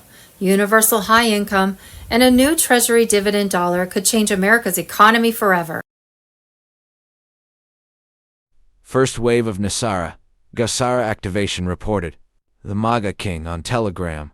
United States, Canada, United Kingdom, Germany, and Australia are now being reported as the first nations entering the initial phase of the Gassara transition. As of 4 o'clock ET, multiple channels claim that gold and asset-backed currencies have been activated, signaling the beginning of a major shift in the global financial architecture. Quantum Financial System QFS interfaces are said to be updating in real time. Legacy fiat structures are reportedly being phased out. Rainbow currencies and asset-backed units are appearing across internal banking displays. Personal financial profiles are synchronizing with the new ledger, while illegitimate debts are being cleared from the system. Financial observers describe this moment as the opening stage of a worldwide monetary reset, where transparency, asset backing, and quantum-secured transactions replace the legacy banking framework. The transition has begun. The Golden Age era is now unfolding. Judy note. It is advised to redeem your foreign currency at an official redemption center rather than a bank. You can only redeem ZIM at ARC. The dinar contract rate can only be given at ARC, and banks will offer you lower exchange rates than what you can obtain at ARC. Over $1 trillion in taxpayer money is stolen each year, and the deep state is orchestrating it. The money vanishes into terrorism, child trafficking, and luxury for criminals, while hardworking Americans foot the bill. This is treason hidden in plain sight. The deep state engine behind the fraud?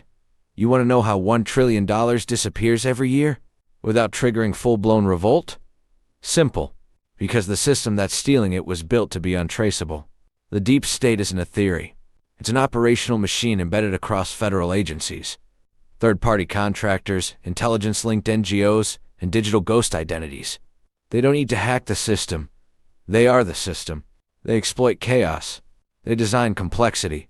And every dollar stolen funds their next move.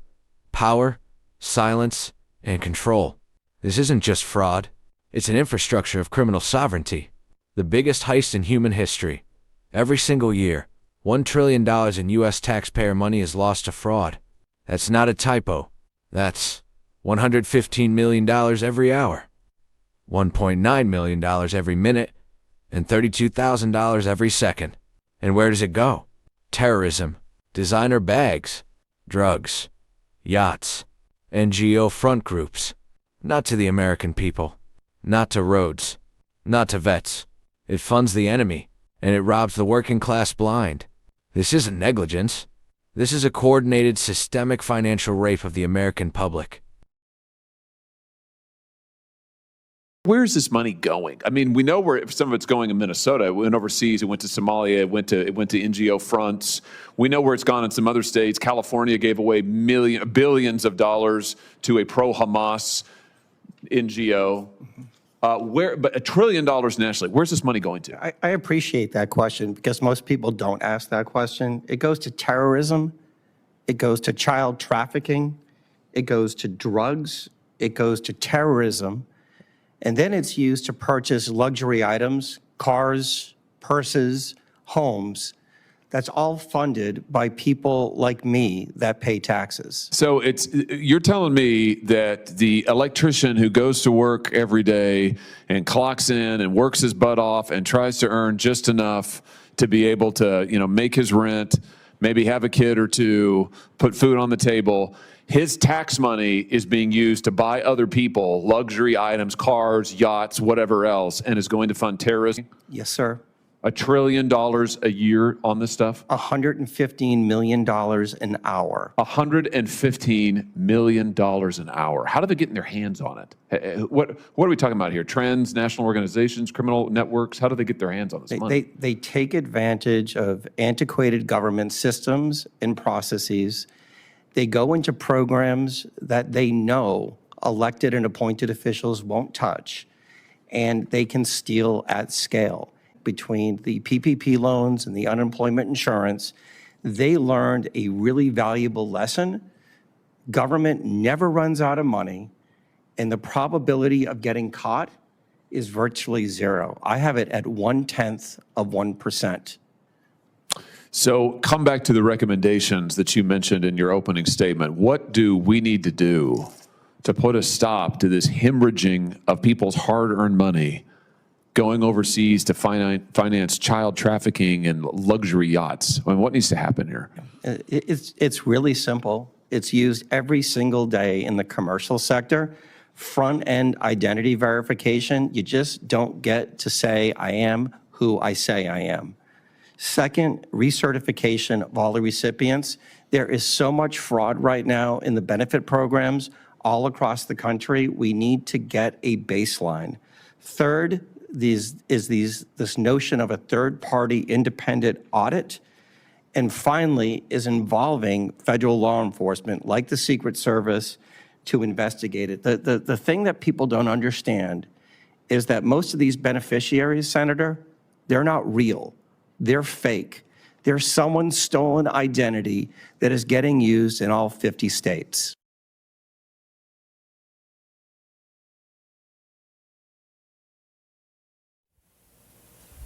Wars, wars, and rumors of wars.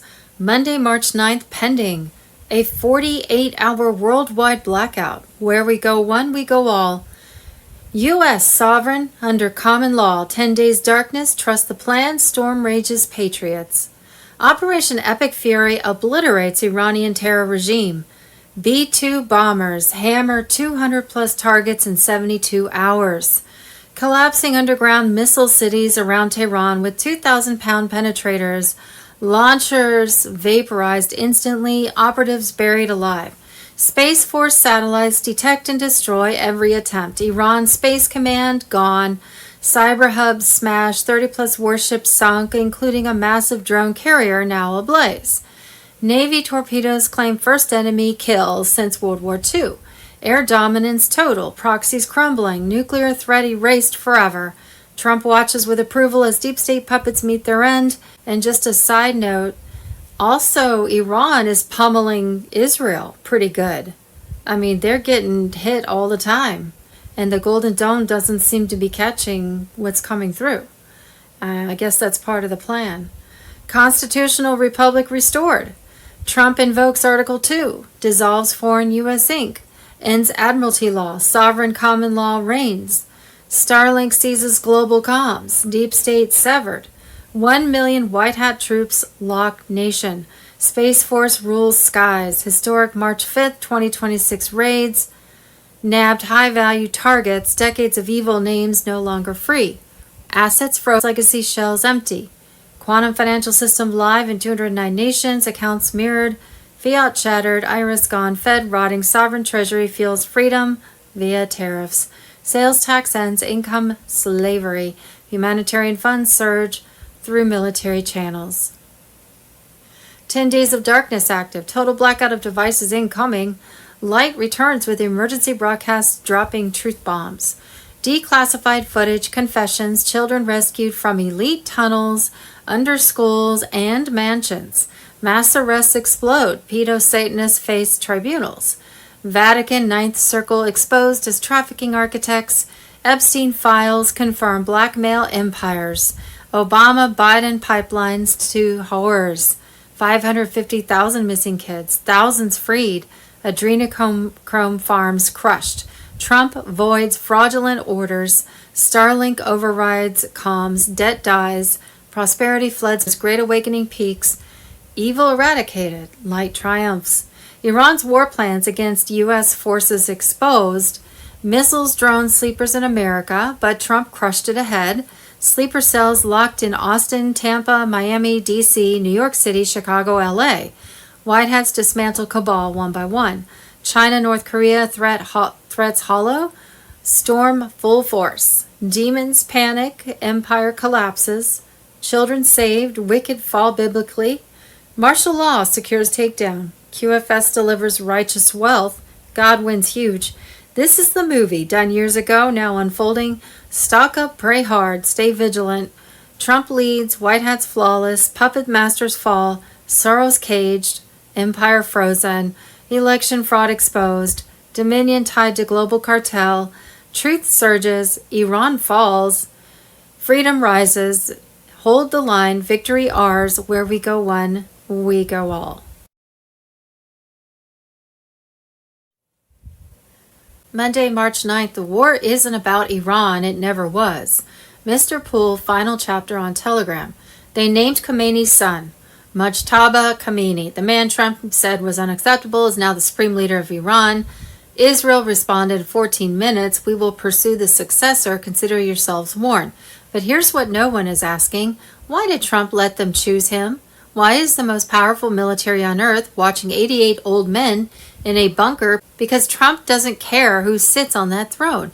He cares about what's underneath it. $127 billion in gold buried under 4 Iranian cities. Iran's central bank holds one of the largest undeclared gold reserves on earth.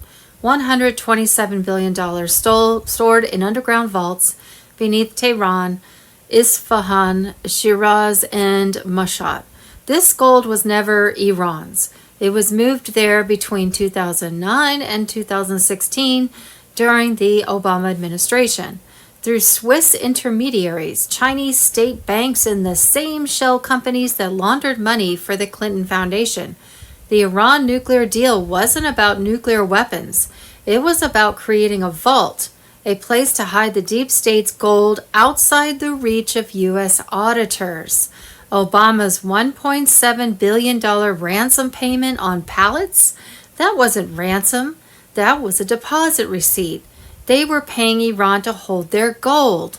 Gold just hit 5,100. Ask yourself why. 1 year ago, 2,600. Today, 5,100. Doubled in a straight lineup starting the exact week Trump took office. Gold has now overtaken the U.S. dollar as the world's largest reserve asset.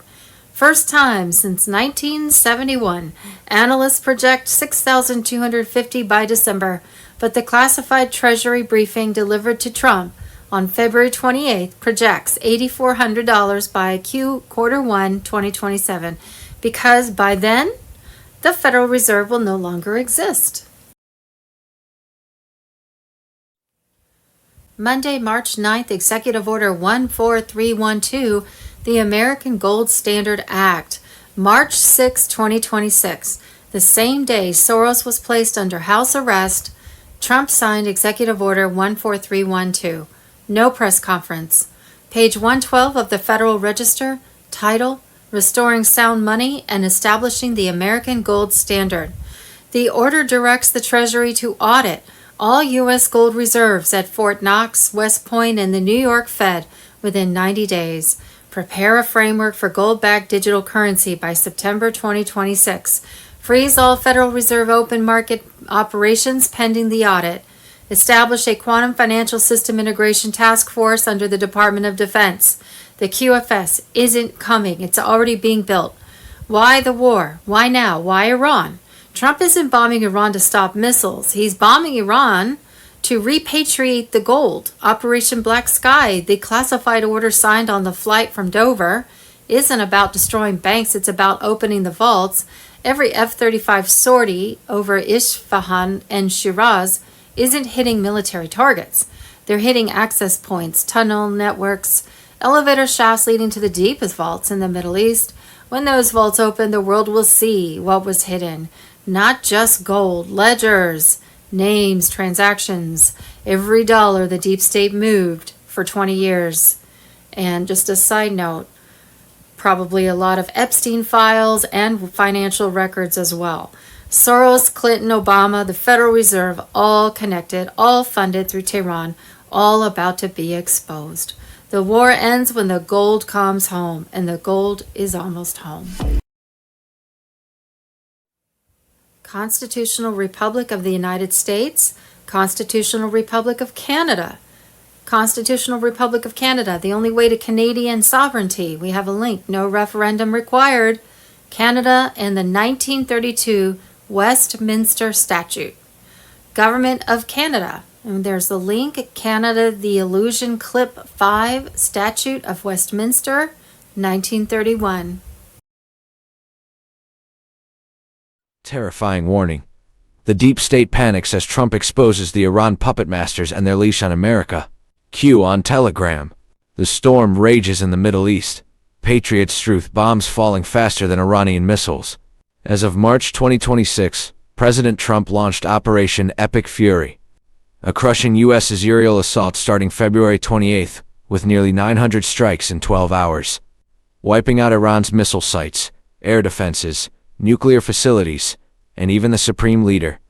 Trump demands unconditional surrender, no talks, no mercy, vowing to strip Iran of any threat to America or Israel forever.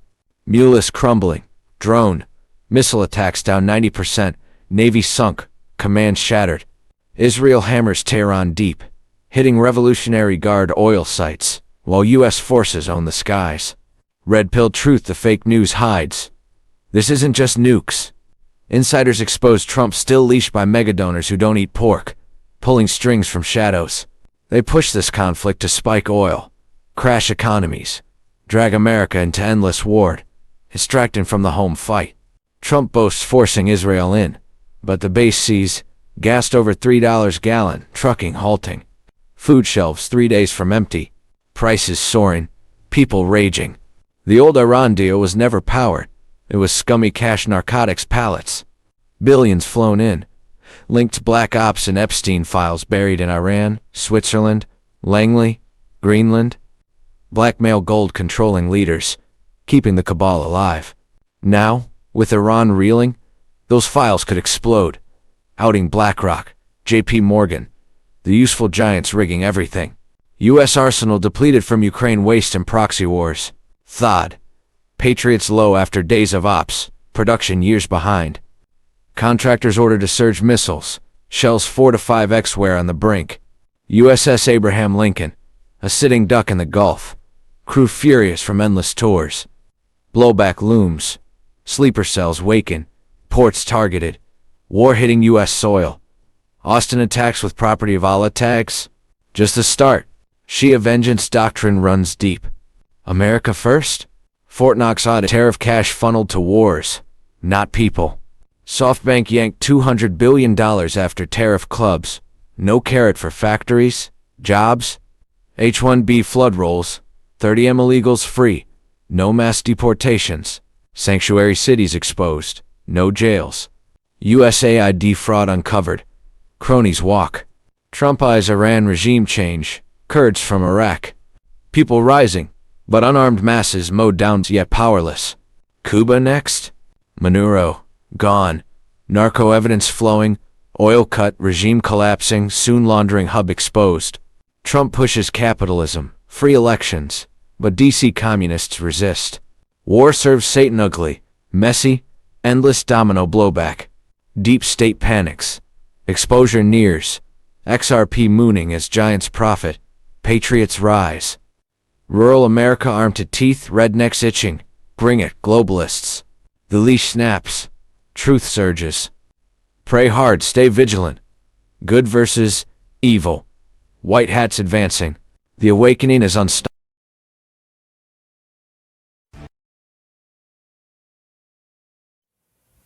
Monday, March 9th, 107, big update, it's go time. All hell is breaking loose in 48 hours. Wednesday afternoon, March 11th, 2026, 107 on Telegram. The deconstruction is underway, Patriots. That old building coming down piece by piece. Methodical, no debris hitting the new structures. Globalist cabal's facade is collapsing. Interiors gutted. Wires yanked, sorted, and hauled away. Trump and White Hats planned this for decades, gaming every deep state countermove. Banks on high alert for cyber attacks as Iran war escalates. After Al Khamenei airstrike last weekend, mainstream screams Iran, but it's cover. Real target, globalist empire behind City of London, Rothschilds, Davos, Vatican burning, Epstein records, and massive fires. They funnel dirty money through oil, terror pushing one world government under Luciferian control, no nations, no families, just controlled sludge. Trump severed Iran's dollar access last fall, sparked banking crisis, forced their hand. Covert war dismantled lifelines long ago. Leadership headless, Khamenei gone, successor conclave exploded, shoulders and chest taken out, now we hit the guts. Military cleanup nearly done. Power unplugged, strike back gutted. They will attempt cyber on banks. Blame Iran for Great Reset, but we have anticipated it. Deep state bankers pulled plug, not Iran. Trump has them surrounded. Fenced Treasury, attacked Powell, blast banks on Truth Social for sabotaging Genius Act and Clarity Act. Banks undermining Genius Act unacceptable. Crypto agenda stays here, not China. Americans earn money on more on money. Get market structure done ASAP. Bond fraud racket exposed. School districts, stadiums loaded with stolen billions. Post-2008 banks forced to hold 60% plus safe bonds. Titanic redux, cascading collapse engineered. Bush warned act or worldwide crash in 24 hours planned for Hillary. Digital currency didn't happen. Nuke plots, fentanyl bust stopped. We gutted their machine. Mexico cartels finished. Trump ultimatum. Take them out or no trade. President cooperated. Green Berets, SEALs assist. Drones, satellites, infiltrations, leaders talking or dead. Draining before World Cup 2026 makes Mexico tourist heaven. Elections, cheating in primaries, late polls in Dallas, Utah ops surfacing fast. If 2026 can't validate secure, full stop, national emergency, executive order coming. Trump won't allow another steal. 80% plus see fraud, restart if needed, fraudsters gone. Spain blocked bases for Iran strikes. Trump cut trade, ties to Mexican elites. Spanish intel, Knights of Malta, LA superintendent raid, illegal since 17. Bond wrecker, Spanish plant, McAfee vanished to Spain, dead man walking. Casino Royale for Earth, Vice crushing us. Iran one side, banking other. Iran taken, other weakens. Deconstruction hits Vatican, Rome, London, DC's occult penis of Osiris layout. Baal, Moloch worshippers exposed via Epstein. Patriots buildings down, no mercy. Trump's team mapped every move. Storm hits. 48 hours unleashes hell on cabal. Stay vigilant. Republic rises. Where we go one, we go all.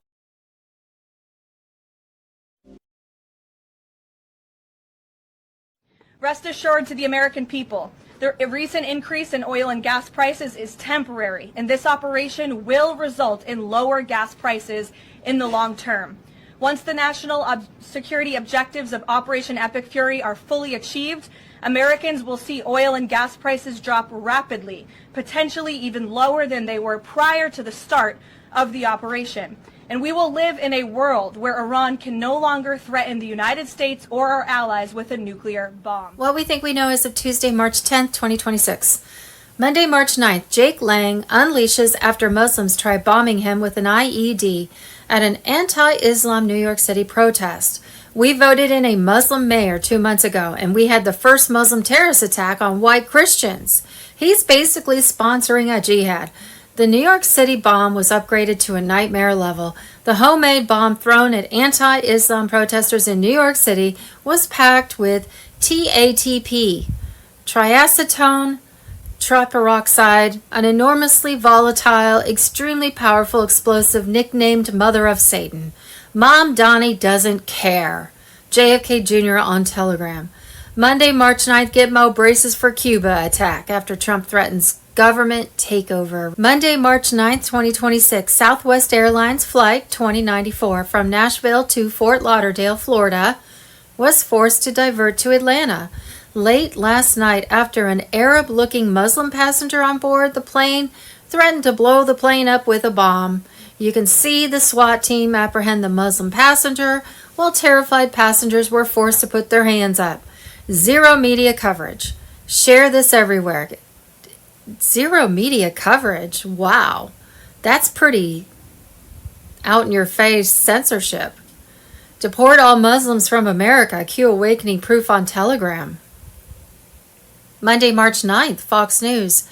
Lindsey Graham tells America to be prepared for a great reset and to stay tuned for the war against Cuba, saying the liberation of Cuba is incoming.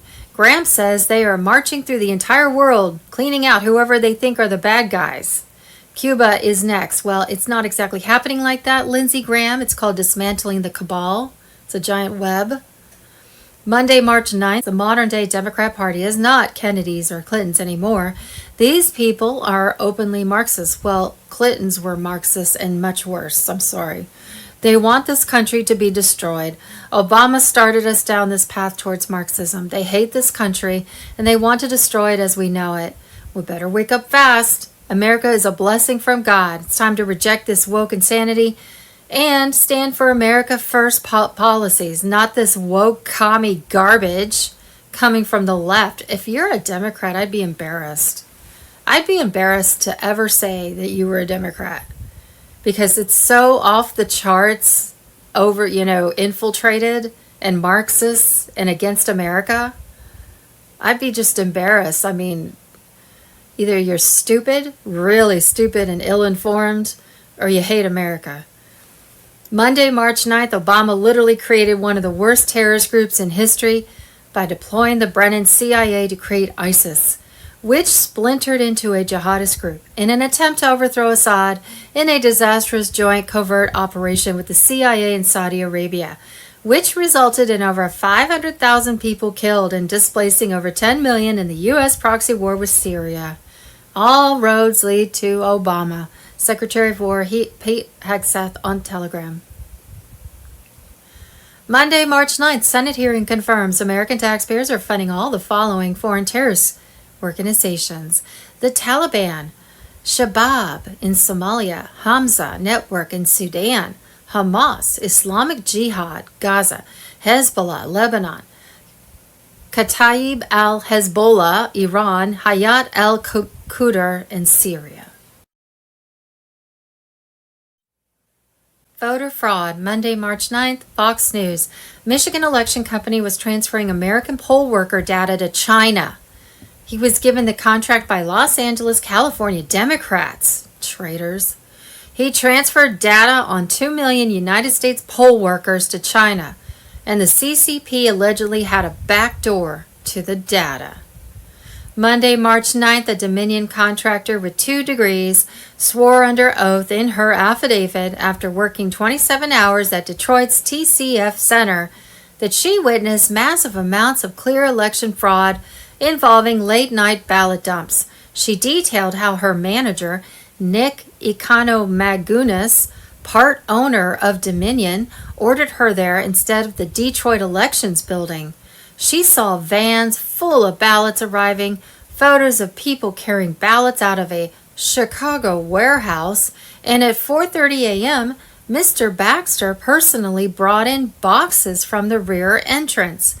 She stated each box holding approximately 600 ballots, totaling around 50,000 illegal ballots dumped onto tables just before a 6 a.m. shift change. This is exactly the kind of election fraud we've been warning about that was running rampant across the country during the 2020 election. Gitmo now on Telegram. And Monday, March 9th, 2026, Smartmatic's board of directors, Peter Neffinger, coincidentally just happened to also be on Joe Biden's transition team, and nobody thought that somebody involved in an election company, directly involved in U.S. elections, specializing in election machines with backdoors as specifically engineered for intentional fraud from Venezuela, that just happened to be involved in the most corrupt election in U.S. history, containing enormous amounts of fraud, wasn't a massive conflict of interest in the 2020 election? Pastor Bob Joyce on Telegram.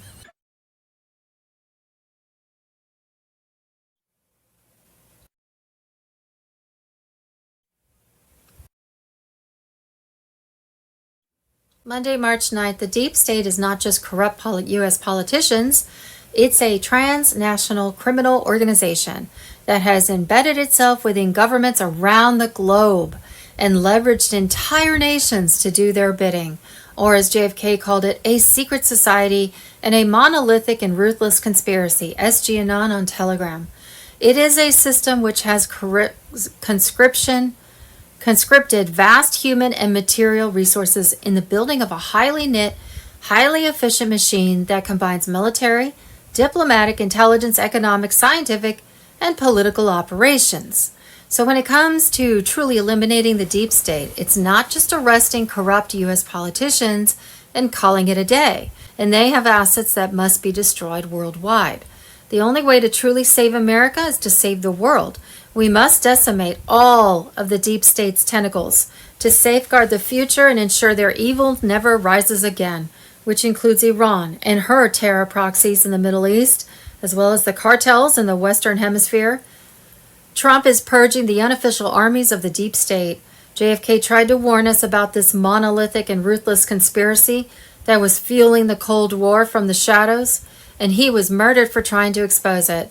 Trump will finish what JFK started. Monday, March 8th, boom, as a true history and education system emerge, millions will discover their indoctrination college degrees were worthless scraps. The Great Awakening delivers crushing justice. 10 Days of Darkness on Telegram. Fresh presidential and congressional elections were due to roll out within 120 days of the NESARA public reveal, with ironclad monitoring to smash special interest rigging. All phony national emergencies dissolve as true constitutional rule returns. Judges and attorneys retrain under real constitutional law. Aggressive U.S. military ops worldwide halt as global peace talks take hold.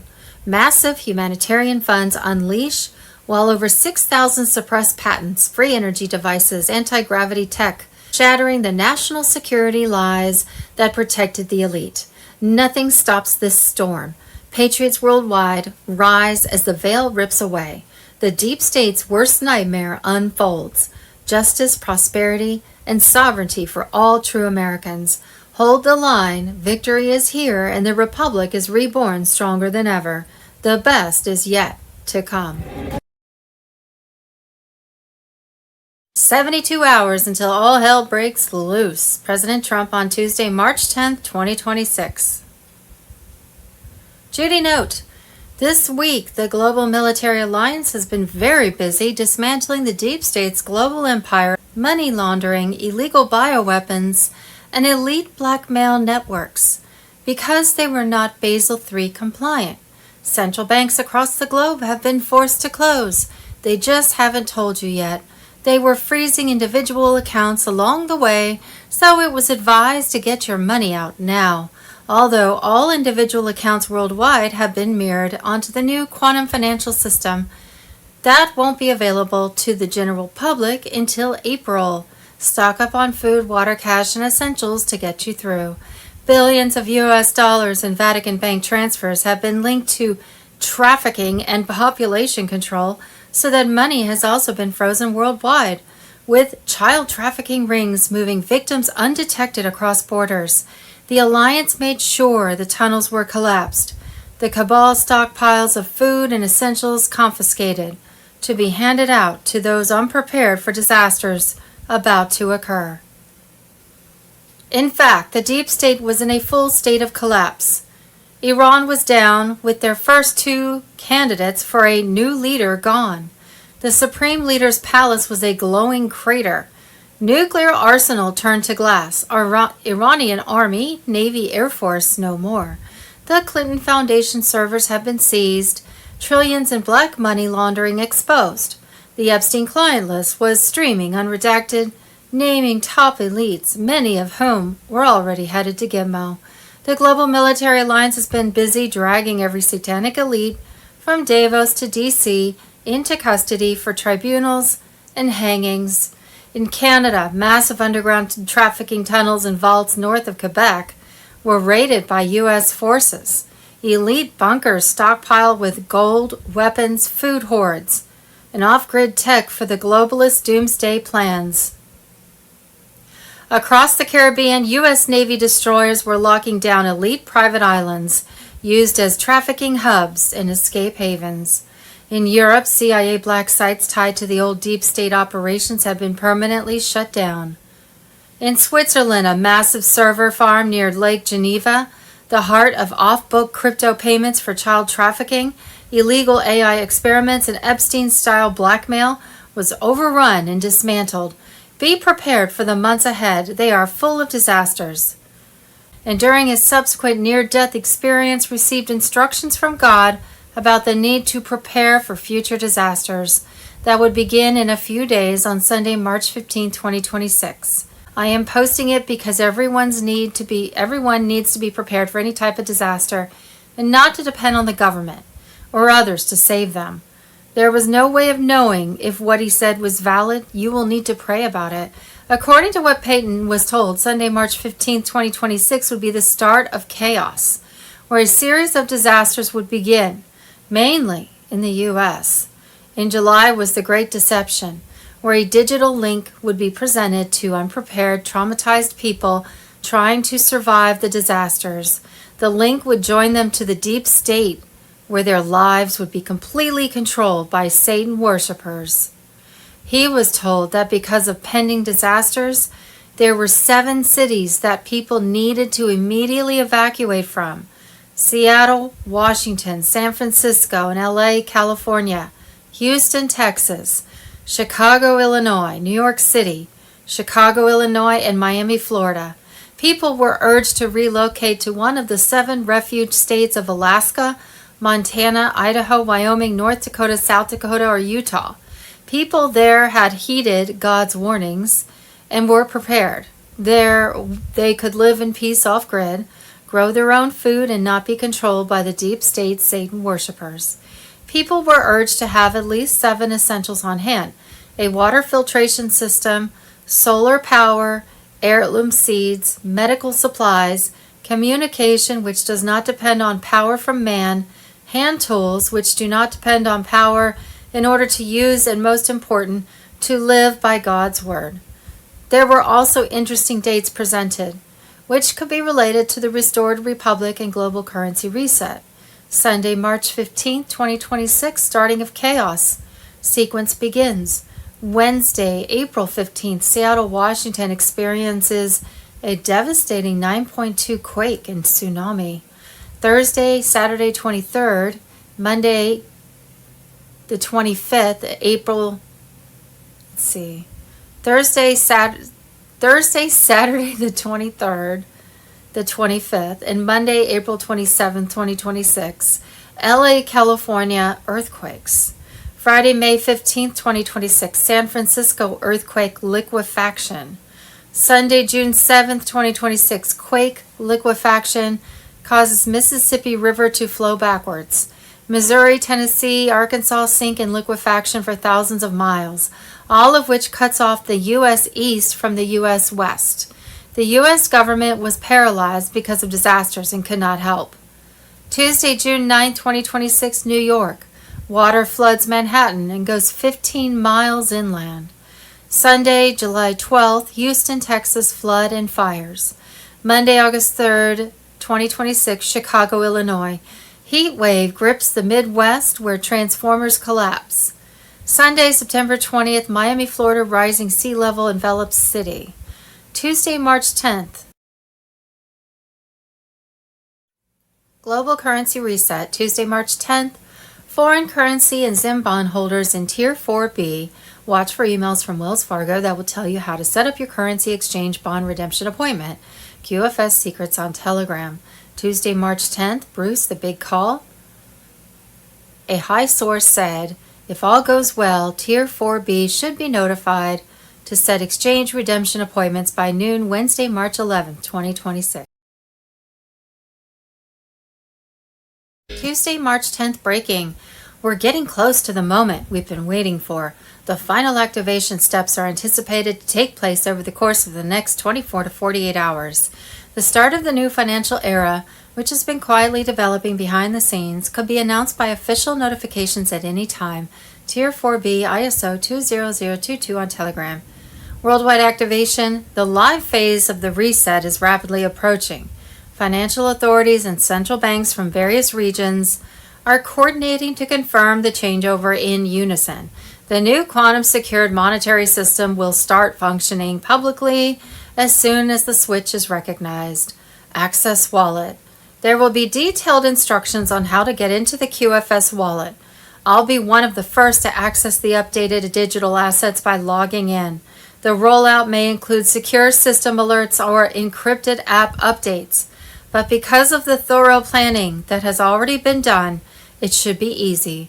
Resetting finances. The wallet interface will instantly display new currency values. Automatic adjustments may be made to debts, balances, or legacy accounts. The Quantum Ledger will log every update, guaranteeing total transparency and verifiable transaction records. Seamless transition. Every previous trial has been successful. A fully offline, error-free, quantum-safe transfer was one of the most recent test operations. It is anticipated that the transition will go smoothly and without major disruption because the infrastructure is stable and support teams are in place. Everything is in order. The structure is prepared. A historic change in global finance is just a few hours away. So make sure your notifications are turned on. Tuesday, March 10th, 2026. Iran's central bank holds one of the largest undeclared gold reserves on Earth, $127 billion stored in underground vaults beneath Tehran, Isfahan, Shiraz, and Mashhad. This gold was never Iran's. It was moved there between 2009 and 2016 during the Obama administration through Swiss intermediaries, Chinese state banks, and the same shell companies that laundered money for the Clinton Foundation. Tuesday, March 10th, bombshell announcement. President Trump declares restoration of the American Republic. U.S. Inc. dissolved. Common law sovereignty returns. Mr. Pull on Telegram. Patriots, the storm has hit and it's magnificent. President Donald J. Trump has invoked Article 2 to declare the United States fully sovereign under common law once more. The fake foreign-controlled U.S. Inc. is finished, dissolved, gone forever. No more admiralty law oppression. No more globalist chains dragging us into debt and war. The deep state grip is broken. The true constitutional republic rises triumphant. This is no mere rhetoric. It's a binding declaration of authority and summons from Trump as commander-in-chief. He's seizing full control, sidelining the corrupt swamp, and directing the military via the Uniform Code of Military Justice. Every flag officer is oath-bound to obey lawful orders from the legitimate president. No more excuses, no divided allegiances. The military now serves we the people through Trump, not the treasonous corporate facade. Under common law sovereignty grounded in God-given rights and original founding truths, Trump exercises his prerogative to summon leaders, affirm real authority, and rebuild national defense. This resets America to the founders' vision. No commercial enslavement, no hidden British shadows, just pure liberty. All flag officers are ordered to convene in Virginia, the Republic's sacred cradle, for immediate realignment. This is full military mobilization to restore loyalty and eliminate globalist remnants. The timeline is set, orders issued, clock running. Unity under true command is happening now. Foreign-tied overseas bases and Commonwealth-linked ops. They are being shut down or reclaimed for America. No more secret outposts serving alien masters. No covert pacts bleeding us dry. Trump is smashing the centuries-old crown chokehold on trade and power, and the military reset locks it down. This fulfills Trump's sacred oath to defend the Constitution, protect the people, and preserve the Republic. Every officer and servant must choose, stand with the restored Republic or stand exposed as oath breakers. The line is drawn, no more shadows, no two Americas, one Republic, one Commander-in-Chief, one law, common law. QAnons, white hats, digital warriors. This is our victory moment. The debt-based, deception-driven U.S. Inc. fraud is overthrown. Military mobilizes under Trump's unbreakable command. Deep state cabal legally crushed. Illusions collapsing. Freedom surges back. The Republic is back. Sovereign, unbreakable. We witness history. True American Republic restored. Patriots win. God bless President Trump, our military, and the sovereign United States of America. Wars, wars, and rumors of wars. Tuesday, March 10, 2026, Iran launched a new salvo of missiles on Tuesday at Israeli cities, including Tel Aviv and U.S. targets in the region. The Revolutionary Guard said as fighting between the foes showed no signs of letting up. The latest salvo utilized strategic missiles, including some of the most powerful in Iran's arsenal, such as the Fatah, Ahmad, and Khaybar missiles. The Guard said in their statement. MAGA Pulse on Telegram.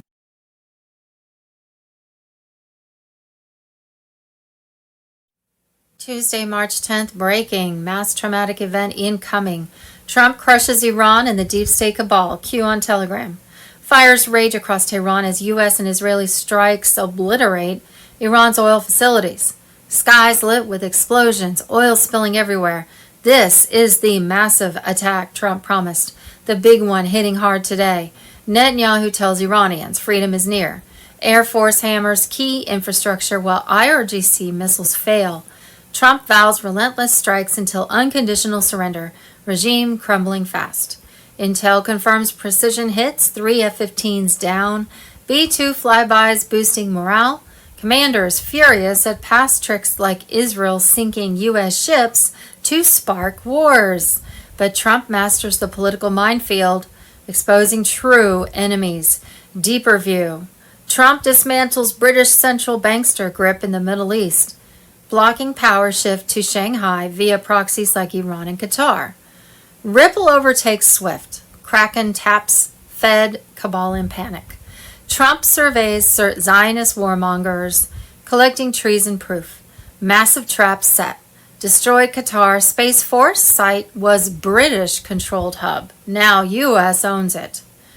Trump delivers epic diaper removal and beating to British Empire, liberating the world.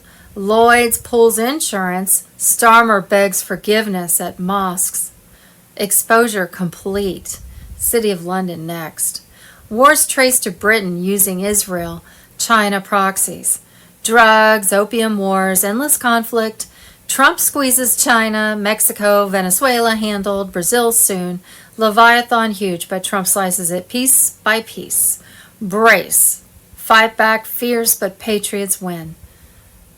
Albert Pike's World War III plan. Zionists versus Muslims, mutual destruction thwarted. No global war, just awakening and victory. Nome shift.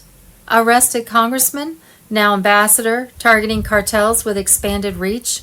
Border Patrol surge anticipates strikes. 5D chess, fake losses embolden enemies for crush.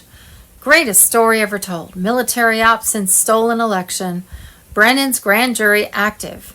Perjury subpoenas. FISA hack, deep state, desperation. Epstein files, flood. Democrats, donors implicated. Resignations, emergency elections incoming. Red wave locked. Iran neutralized, feints deplete missiles. Command gone, jihad flops. Hezbollah, Hamas disarmed. Persians, mostly Christian, cheer Trump. Regime change in months. Strike hits China hard. Russia allies soon. Dollar deals, Arctic energy, joint drills, post-Odessa. China chokes, exports halted, no Taiwan drills. Prepping losing war. Trump positions perfect. Game over for cabal. Vigilance now. DEFCON 3. Threats real but mitigated. See something, say something. Trump strikes on our terms. Ahead of curve. Storm rages, freedom rises, Q vindicated, patriots hold the line, victory is here.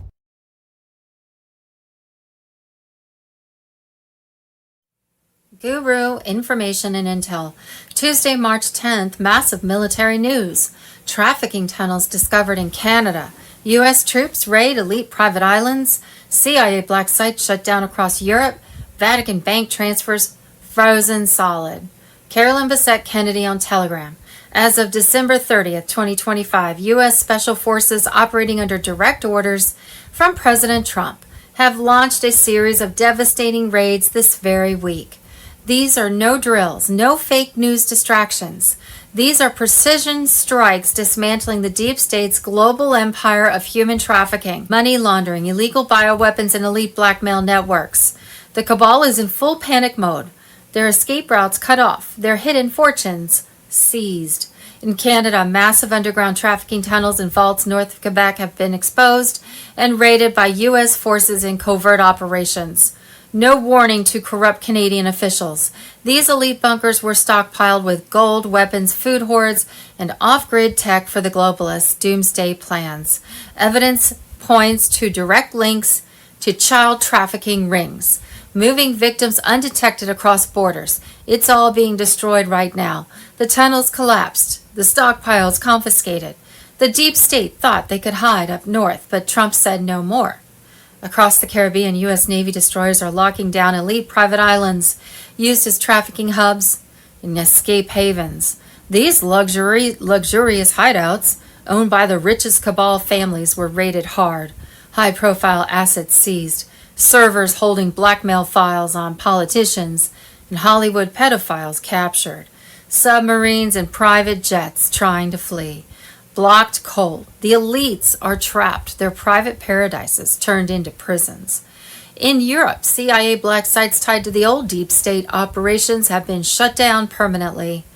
In Switzerland, a massive server farm near Lake Geneva, the heart of off-book and Epstein-style blackmail, was overrun and dismantled.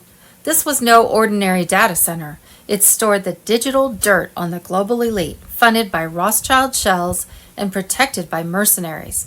Now it's in white hat hands, and the truth is pouring out. The Vatican Bank transfers frozen worldwide as raids intensify. Elite financial pipelines through the corrupt Vatican system have been cut off. Billions in dirty money linked to trafficking and population control schemes are locked. No more laundering for the cabal's satanic networks. This is the financial kill shot they have feared for decades. Cheyenne Mountain is buzzing as the true command center. President Trump is personally overseeing these operations from secure bunkers, coordinating with JSOC teams using Title 50 authority. No red tape, no leaks to Congress.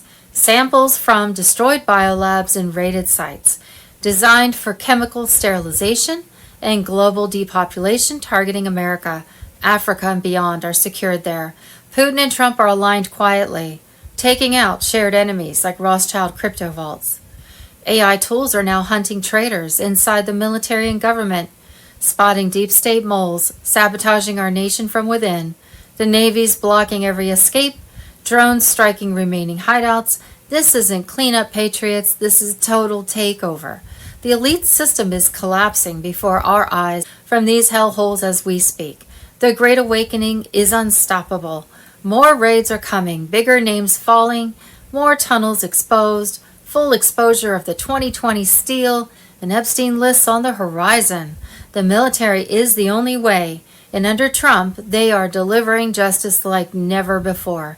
The cabal's reign of terror ends now. Freedom is here. Hold the line. Share this everywhere. Where we go one, we go all.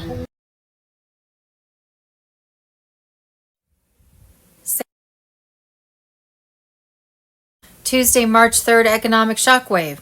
Over 9,000 bankers indicted by U.S. military. NESARA activated. 147,000 metric tons of elite gold recovered to back the new U.S. economy. Genius Act enforced. Military tribunals in progress. Gazette Teller.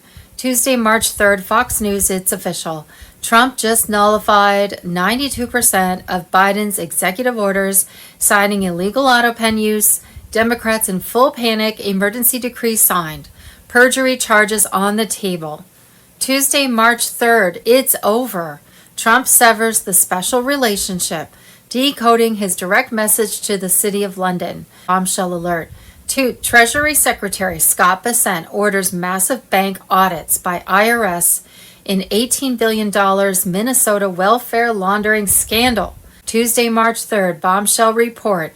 31 states defy the skies. America, led by RFK Jr., moves to ban geoengineering. Tuesday, March 3rd, boom, market alert. U.S. Treasury launches record $15 billion debt buyback, largest Treasury buyback in history. Tuesday, March 3rd, Representative Jerry Nadler faces mass calls to resign after he suggested people can shoot ICE agents. J.D. Vance. Nadler is openly calling for people to shoot federal law enforcement. This is despicable behavior from an elected official. Monday, March 9th, Gitmo braces for Cuba attack after Trump threatens government takeover. Tuesday, March 3rd, the George Soros Group, Arabella Advisors, has been linked to funding far-left influencers up to $8,000 a month to push radical left propaganda, demonize Trump supporters and conservative Americans. Tuesday, March 3rd, 2026, charges against George Soros with ties to over 54 NGOs running operations against the U.S., including the Tides and Open Society Foundations, with 7 of those groups labeled by the FBI as domestic terrorist groups. On top of that, you have color revolution ops, assaults on law enforcement, radical leftist installed judges, and DAs across the country, which are all funded with your taxpayer dollars tied to USAID and other money laundering outlets. Monday, March 9th, Santa Surfing Podcast. Trump posted Clement, Iran and Cuba updates. Kirill posts on Black Swan, wave. Yes, Trump posted Kim Clement talking about when he talked about Trump and the trumpets and just kind of predicting Trump coming into office. It's pretty amazing. Tuesday, March 3rd, Cubans protest in favor of Trump. Viva Trump! Graffiti surfaces during apocalyptic weekend protests in Cuba. Tuesday, March 10th, President Trump announced 17 nations plus U.S. Scott Bessent on Telegram. Yesterday at the Shield of the Americas Summit in Doral, Florida, President Trump announced the America's Counter Cartel Coalition with 17 nations against drug cartels and narco-terrorism. 12 leaders attended in person.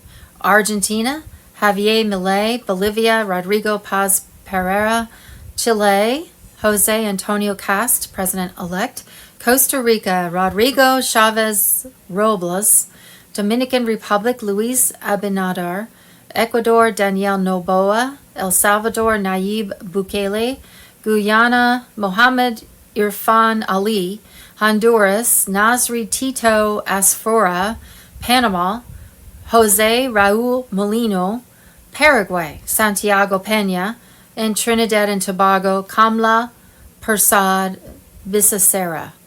The figure of 17 nations has been reported repeatedly by outlets like Reuters, The Hill, New York Post, and others, but the missing 5 have never been publicly named or detailed in any official list or reporting. The year 1913, when America's financial system changed forever. Pastor Bob Joyce on Telegram. The year 1913 is often seen as a turning point in American financial history. Within a single year, several major institutions were created or reshaped, laying the foundation for the modern economic system that still governs the United States today. 3 major developments happened almost simultaneously: the creation of the Federal Reserve, the ratification of the 16th Amendment introducing permanent income tax, and the rise of powerful philanthropic foundations that began shaping science, education, and public health policy. More than a century later, these events continue to fuel debate about how financial power is structured in America. The Federal Reserve. In December 1913, Congress passed the Federal Reserve Act, establishing the United States central banking system. The Fed was designed to stabilize the economy, regulate the money supply, and prevent banking panics that have repeatedly shaken the country during the late 1800s and early 1900s. Today, the Federal Reserve influences interest rates, manages financial liquidity, and acts as a lender of last resort during crises. Supporters argue it protects economic stability, while critics point to its independence from direct democratic oversight. The permanent income tax also in 1913. The 16th Amendment allowed the federal government to collect income taxes directly from citizens. Before that, income taxes had mainly been temporary wartime measures. After the amendment, they became a permanent part of the federal system and eventually developed into the modern structure administered by the IRS. Supporters say the tax system funds public services and national infrastructure. Critics argue it significantly expanded federal financial power over citizens. The rise of powerful foundations. The same era saw the growth of influential philanthropic organizations such as the Rockefeller Foundation, which funded major projects in medicine, public health, education, and scientific research. These foundations helped advance medical science and education worldwide, but they also concentrated significant influence over research and academic institutions in the hands of a small number of wealthy donors. The Titanic theory, a long circulating theory, connects the 1912 sinking of the Titanic with opposition to central banking. Some wealthy passengers who died in the disaster were later rumored to have opposed the creation of the Federal Reserve, while financier J.P. Morgan had planned to sail but canceled at the last moment. However, historians note that no credible evidence links the Titanic disaster to the creation of the Federal Reserve, and the connection remains a subject of speculation rather than fact. Why 1913 still matters more than a century later. The institutions created in 1913 remain central to American life. The Federal Reserve still guides monetary policy. The income tax system funds the federal government, and major philanthropic foundations continue to shape research and education. Whether viewed as essential institutions or as sources of concentrated financial power, the changes of year 1913 helped build the economic system that continues to influence America today. Voter fraud. Tuesday, March 10th, Michigan Democrats are putting dead voters back on the voter rolls after they are removed. They were mailed voter application ballots without the authorization. SGAnon on Telegram. Tuesday, March 10th, Michigan Election Company was transferring American poll worker data to China. He was given the contract by Los Angeles, California Democrats. He transferred data on 2 million United States poll workers to China, and the CCP allegedly had a back door to the data. Traitor. Tuesday, March 10th, John Solomon. We're in phase 2 of 5. Expect massive declassification in the next 10 days on compromised U.S. elections. Tuesday, March 10th, Stephen Miller confirms Democrats extorted 20 to 30 House seats by counting illegal aliens in the census. 20 to 30 Democrat House seats would not exist but for illegal aliens. Thanks a lot, Democrats.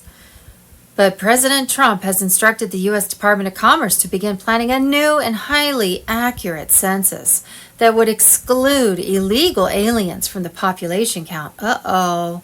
Let's not forget, Democrats rigged the 2020 census by including illegal aliens. They sued Donald Trump to include illegal aliens in the census. Texas is taking just a small corrective step against this ocean of fraud. That's an understatement. This ocean of abuse by the corrupt Democrat Party. Dan Bongino on Telegram.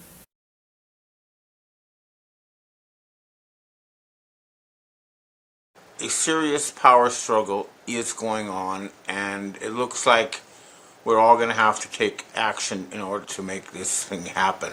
A couple of days ago, I phoned the press office of Prime Minister Mark Carney of Canada to try to get an opportunity to present some Dragon family documents to the Canadian government.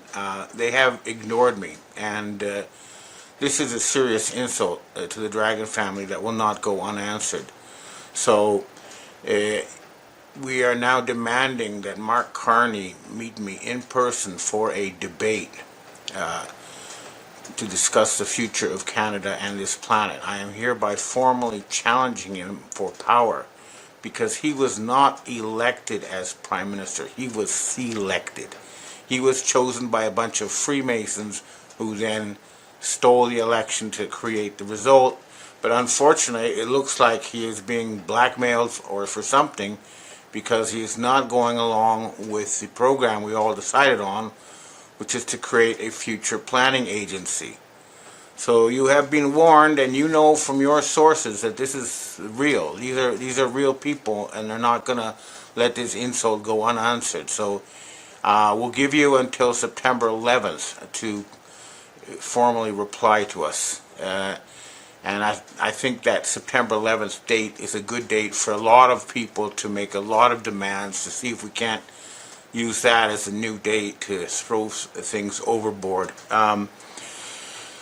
Speaking about which, we now need to talk about U.S. President Donald Trump. I was sent this video here, which I want you to watch, which is fine and good, but it's still clear that this one, even though they're sitting beside each other, he's shorter than Melania.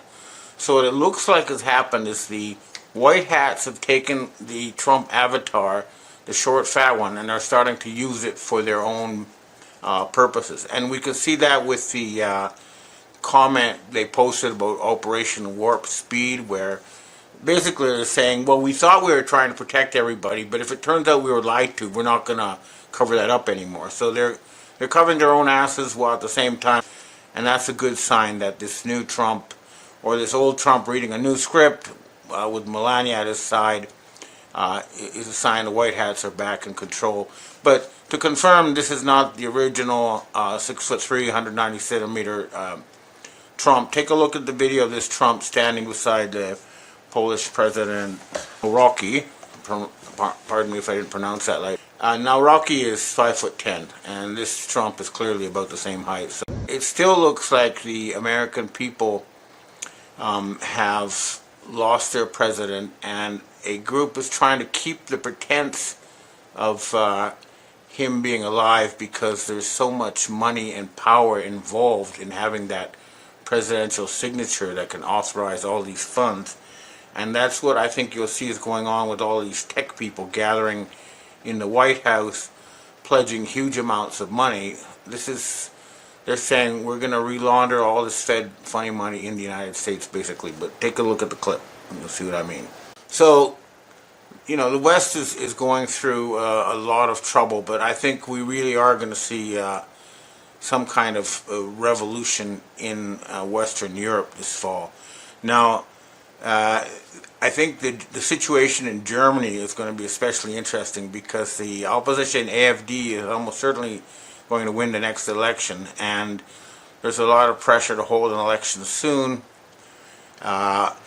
The establishment have been killing AfD candidates right, left, and center. I believe more than 16, but they're not going to be able to understand what sort of mind shift is happening in Germany.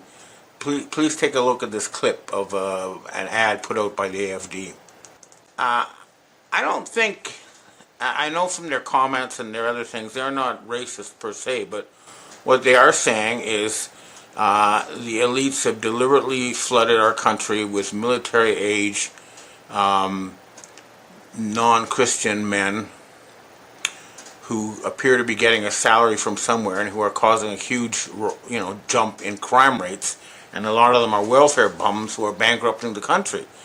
And that's something that needs to be said. You can't just pretend this stuff isn't happening because you're going to be called racist. This is nothing about racist. This is about people behaving the way they're supposed to or not behaving the way they're supposed to.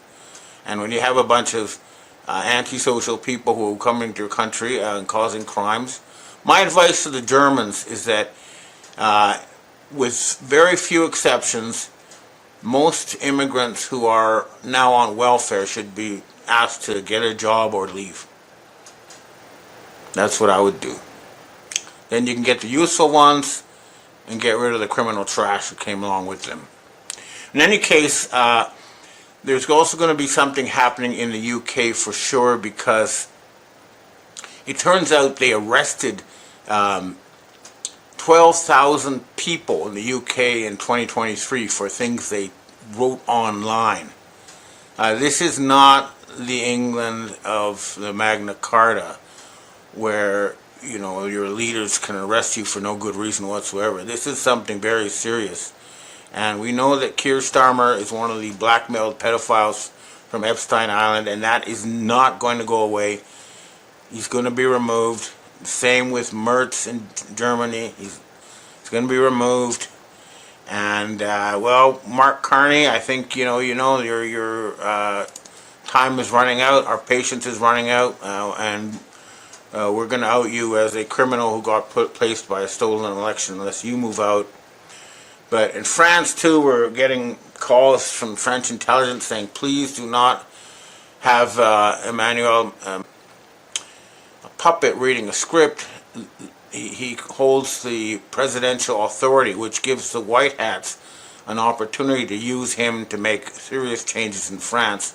So they want to keep him there as an image so that they can carry out the constitutional changes they need to fix the problems France now has. So we're leaving it up to them.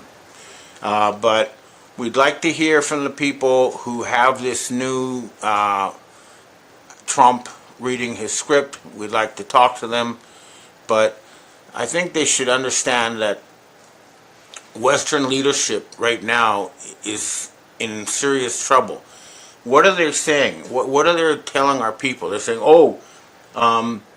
Iran's going to threaten us, so we have to start a war with them, or Venezuela, we got to have a war with them, or there's a horrible stuff like that. They're not saying what kind of future do we want, what kind of world do we want to live in, and I think it was a deliberate hot mic moment that I believe billions of people have seen. You probably already seen it too, but I think you should watch this clip of Russian President Vladimir Putin and Chinese President Xi Jinping talking about immortality. That is exactly what we have been talking about. If we can take control of the financial system away from this satanic, the funds necessary to make immortality a reality and turn this planet into heaven on earth. That's what we're trying to do. But if they continue to stand in the way, they will learn the lesson that was learned by the king of Khwarezm when he was rude to Genghis Khan's emissaries. The results of refusal of this generous offer will be catastrophic. Well, that's what I have to say for myself today. Now I'd like to answer questions from readers and viewers. Edmund, we have our first question for today. We are seeing massive Eat the Rich style riots in Indonesia, and it looks like soon to be the Philippines as well. Are these corrupt individuals in Indonesia part of the KM or just regular corrupt individuals? What I've been told is that the KM is trying to organize attacks against the Chinese as a part of a fight of Chinese-U.S. influence over Indonesia. But it is funded from overseas, but they try to take real problems that exist and use them as a lever to start regime change. But it does look like, well, my sources who are actually in Indonesia tell me it is a foreign-funded attempt to overthrow the current Indonesian regime, and the Chinese appear to be the target of most of the attacks. Next question. Hi, Ben. Could you comment on the renewed likelihood of World War III? Today's news. Well, we're dealing with an elite and they still have some weapons. So I wouldn't call it World War III. I'd call it more of a hostage situation, where we've got to get these people to stand aside from their weapons of mass destruction and hand over power without destroying the planet. So that's why it's taking so long, but that's the real problem. However, I assure you that at the highest level, the militaries of the U.S., North Korea, Russia, China, they all agree that we're not going to be fooled into starting all-out thermonuclear war and destroying the planet. That's not going to happen this time. Next question. Eben, we have our last question for today. You touched on this a little bit, but when will Europe return to free speech? People are being arrested for hurting people's feelings on social media. This is ridiculous. When will Europe return to the free speech it had before? Furthermore, in Canada, Chief McSween of Ontario York's regional police said in regards to illegals perpetuating home invasions, quote, "We should hide and comply. In other words, don't fight back." This was right after a home invasion in which a 3-year-old was raped and a father shot. What kind of dystopian nightmare are we living in, and how long can we expect this to last? Well, hopefully not much longer. I have some stuff I'm going to write about this Ford character in my next report, but he's definitely a cabal implant. Overall, I think the fight is reaching its final push, but we all need to personally take action at this point to remove them, because they have people who need to be removed visibly and publicly are Bill Gates, Gavin Newsom, House Speaker Johnson, all the Clintons, the heads of the big tech corporations, the heads of the big, we need to firmly take away their control of the magic money machine and the corporations and return that to the people and the real entrepreneurs who actually build value. That's what we're going to do. And we all need to take the fight to them. Okay, well, that's what I have to say for myself this week. I hope to see you next week. 2025. Summer is just about over, and starting next week, we're going to go hunting for the remaining Satanists still clinging to power in the West. And for people to understand, this is really what we're dealing with. I'd like you to take a look for a minute at this picture of Dimitri Daskalakis, the head of the CDC who was just fired. The man is wearing a satanic pentagram. It's clear that the Donald Trump, the real Donald Trump, the 6'3" Donald Trump, has not been seen since June at the G7 meeting, which means probably that Canadian Prime Minister Mark Carney knows something about why the real Trump disappeared. Immediately after that, we saw a fake Trump try to start World War III with Iran, and led to one of the biggest military defeats in U.S. history, although they're trying to censor that. And now what's happening is that the White Hats have their own Trump avatar, who's not the 6'3" one. He's shorter, but he is carrying on the White Hat agenda. And one of the top priorities is to remove Barack Obama. He is now in hiding and is being hunted down, and for good reason. Here's a picture of him again with this Japanese girl that was given to him, and George Clooney, who seems to be zipping up his pants. Okay, these are the kind of people we're dealing with. And this fight is going to be to the death, because these people are not planning to go quietly into the night, and they're doing everything in their power to keep us under control.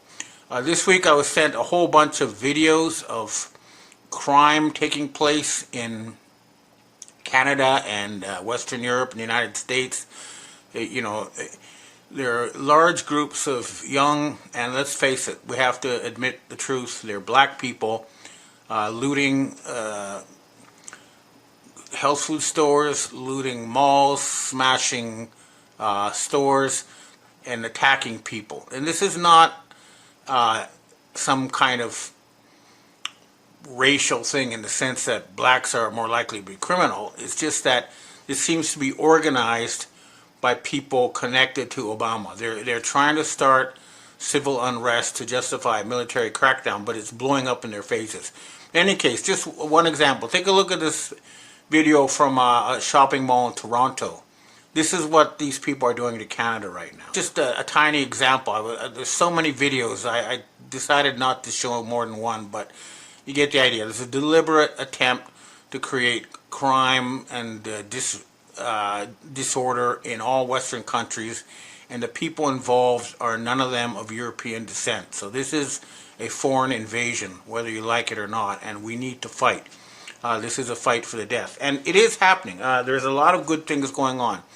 The new Trump avatar has decided to charge George Soros and his son. Of course, we know George Soros is long gone, but the organization with, racketeering, RICO charges. So that's, they're treating them as they should, as a criminal gang. And that's very good. And the arrest and raid on John Bolton, now they're saying it's because he was selling Western security secrets. But, it's just, you've got the military who are going after this. They start at the front lines, the visible people, and they arrest them and remove them and then question them about their chain of command. So I expect we have a target and need to be removed. We need to get rid of Larry Fink, who's now hiding in Switzerland, probably at the underground base, and the BlackRock group, that needs to be nationalized.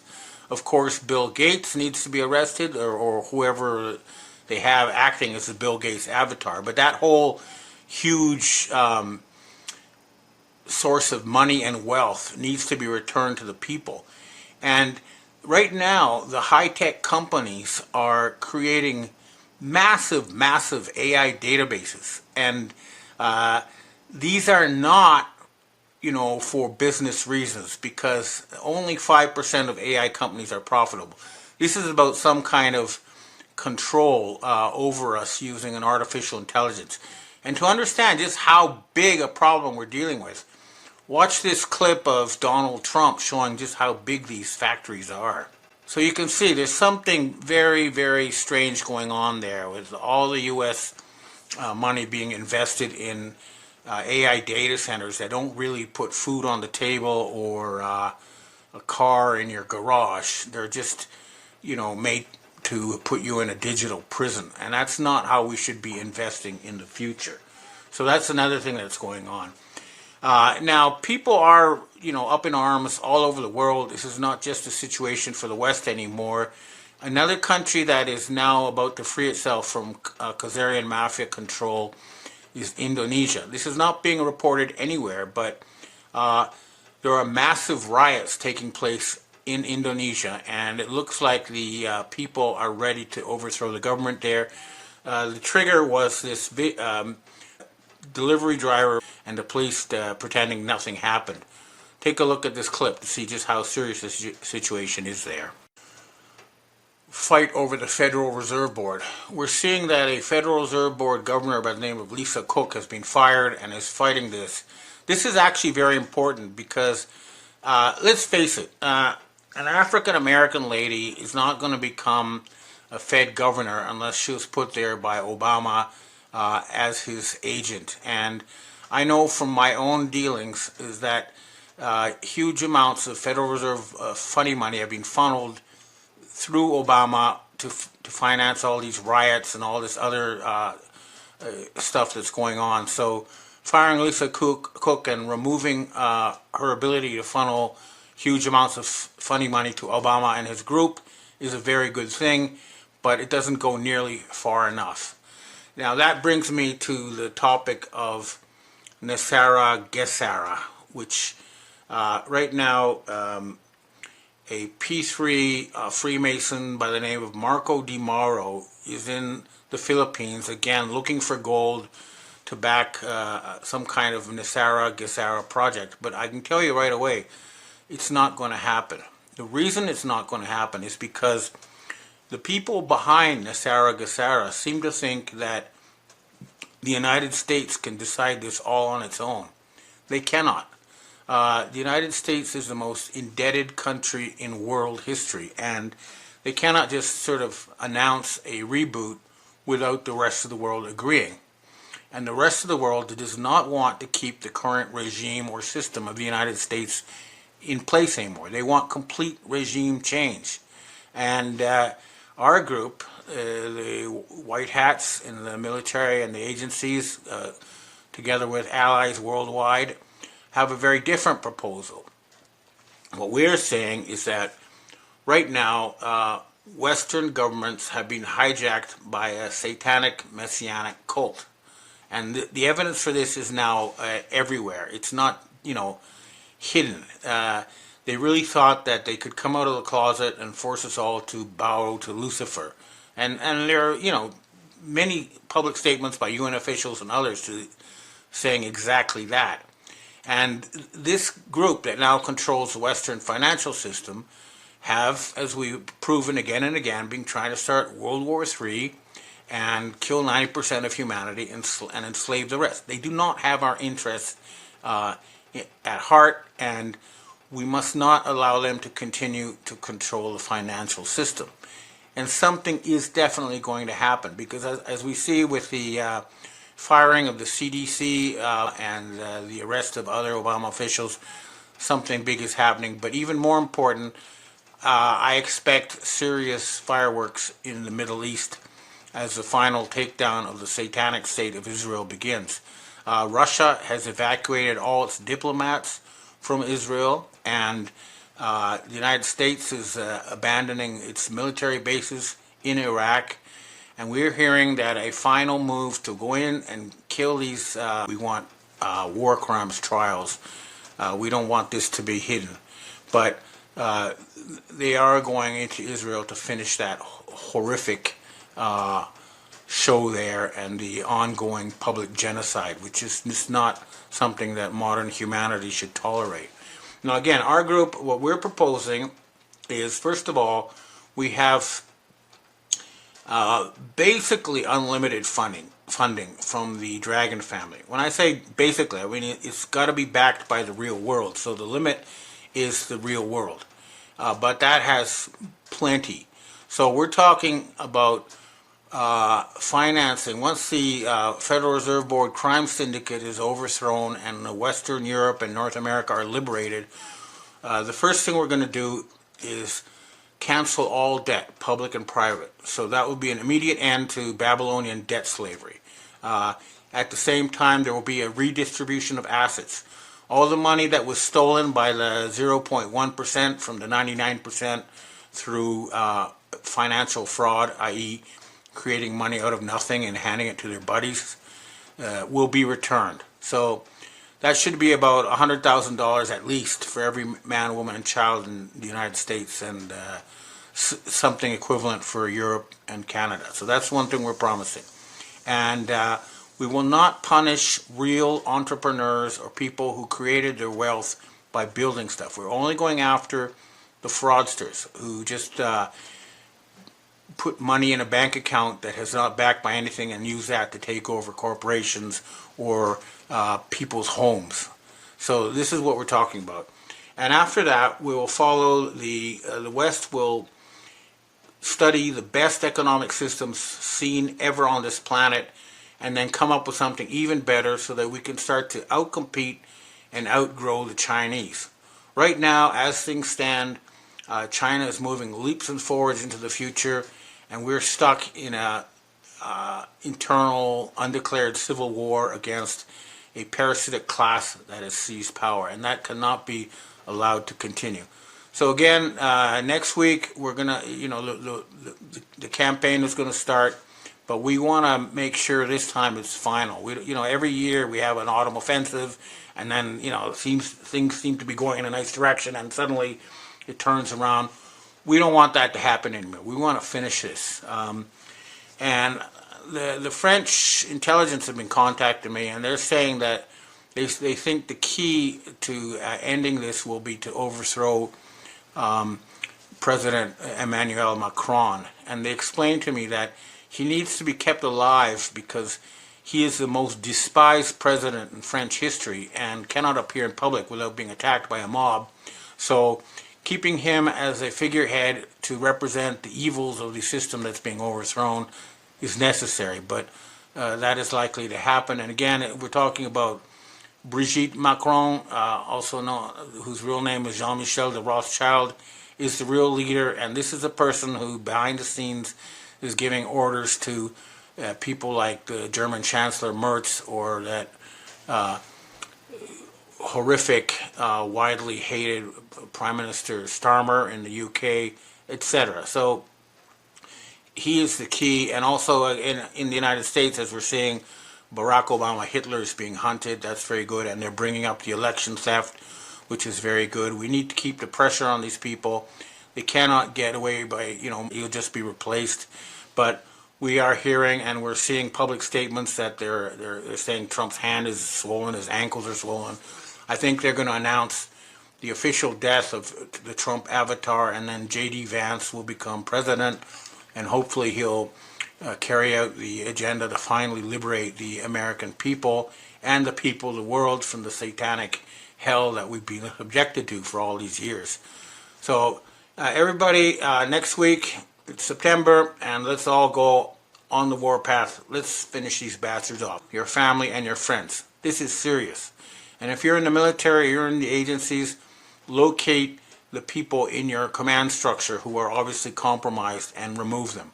So any military officer who has more money than they can explain how they got it, anyone who's stopping war crimes trials, they need to be removed. This is about survival of Western civilization. It's not something that we can be, passive about. We have to all take action. And but we are hearing from various sources that on different levels, a serious offensive is about to begin, and everybody who can do anything, please do so. Okay, well, that's what I have to say for myself today. Now I'd like to answer questions from readers and viewers. Hi, Ben. We have our first question for today. You mentioned today in your talk that you expect. What does this mean for the real Trump? And furthermore, why would J.D. Vance take office instead of the real Trump if he can then come out of hiding? Well, here's the thing. In the past, I've been able to confirm from my U.S. Space Force sources that the real Trump was at the Pituffik Air Base in Greenland or at Cheyenne Mountain, but this time I haven't been able to get any confirmation of anybody seeing him since the June G7 meeting in Canada. So if the real Trump is there and can come out, great. But if not, I think we need a real thinker as president and not an avatar reading a collective script. Next question. Hi, Ben. Bill Gates was in Singapore May 5th of 2025. He had promised to the House his foundation's headquarters in Singapore. Do you have any information that Singapore had offered Gates citizenship?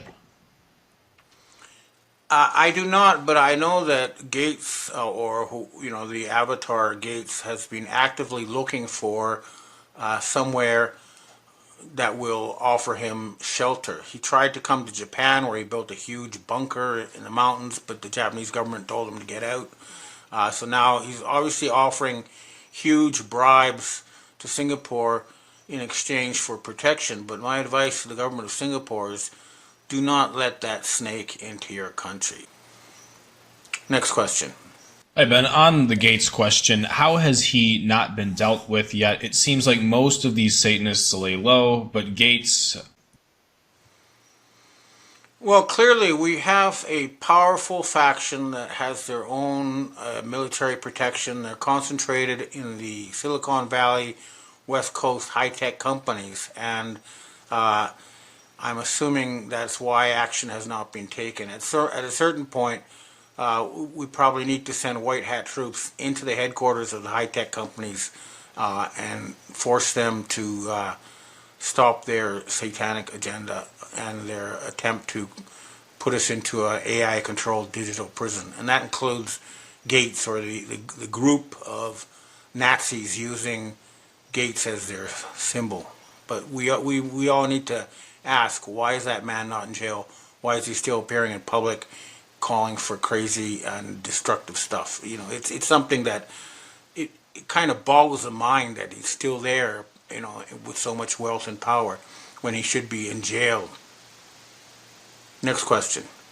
Hi, Ben. I also heard that the cabal is now bringing drugs through northern Canada since the USA military have secured our southern border with the military action in Arizona last week. So what is Canada doing about that breach? I I'm here in Canada, and I'll be honest with you, I don't see any sign of that. My understanding is that most of the fentanyl is being brought in through offshore oil platforms. You see, because fishing boats from wherever can come into the oil platform without any sort of customs check, and then the boats going back and forth between the oil platform and the shore aren't being checked by customs. So that's the main route.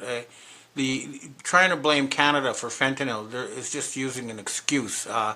If the United States needs an excuse to declare war on Canada, I would suggest they ask serious questions about what happened to Trump when he went to Canada for the G7 meeting in June. Canada needs to explain that. In particular, Mark Carney and his government need to explain that. Next question. Ben, we have our last question for today. When you speak regarding Satanists, do you mean Satanists in the biblical sense? Do you believe that this is a battle that is also spiritual? And if so, to what extent? It seems hard to believe that these Satanists would do the rituals and partake in the things they do if it didn't work and there wasn't some benefit. Is this stuff real? Well, I didn't find out about this through the internet. I got involved because they invited me to join them and participate in their plan to kill 90% of humanity. And I have this on tape. So it's real. And I think the mindset they're getting into is that the kind of twisted thinking they have is that, we need to improve the human race, and that means we have to get rid of the dumb 90%. And they want to become like God kings, and they want to create like a two-tier humanity. So they have the God kings, and then they have the sheeple who would never ever be able to revolt again forever.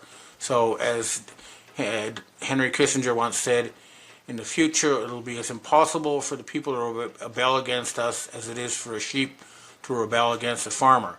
And that's what they want. They want to turn us into slaves forever and ever, and only their tribe shall benefit. And these people aren't Jews, okay? They're not Jews. They're Satanists. They have an ancient history. They go back to the Hyksos. They're the ancient enemies of the Jews. But that's the people we're dealing with. And again, I didn't get involved in this reading stuff on the internet. In fact, there was nothing on the internet when I first got involved, and I had to figure it out myself. But it's real, and there's so much evidence now, it's undeniable. Just take a look at that picture I posted of the CDC director to understand. Okay, well, that's what I have to say for myself, and hopefully next week we'll have lots of news about arrests and falls of governments, but it might not be that quick. But definitely we're on the warpath, and humanity will be liberated. All right, well, thanks for... Restored Republic via GCR.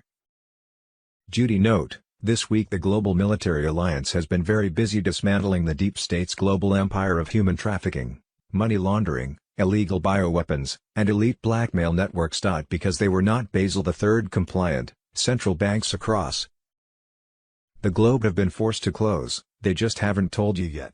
They were freezing individual accounts along the way, so it was advised to get your money out now. Although all individual accounts worldwide have been mirrored onto the new quantum financial system, that won't be available to the general public until April.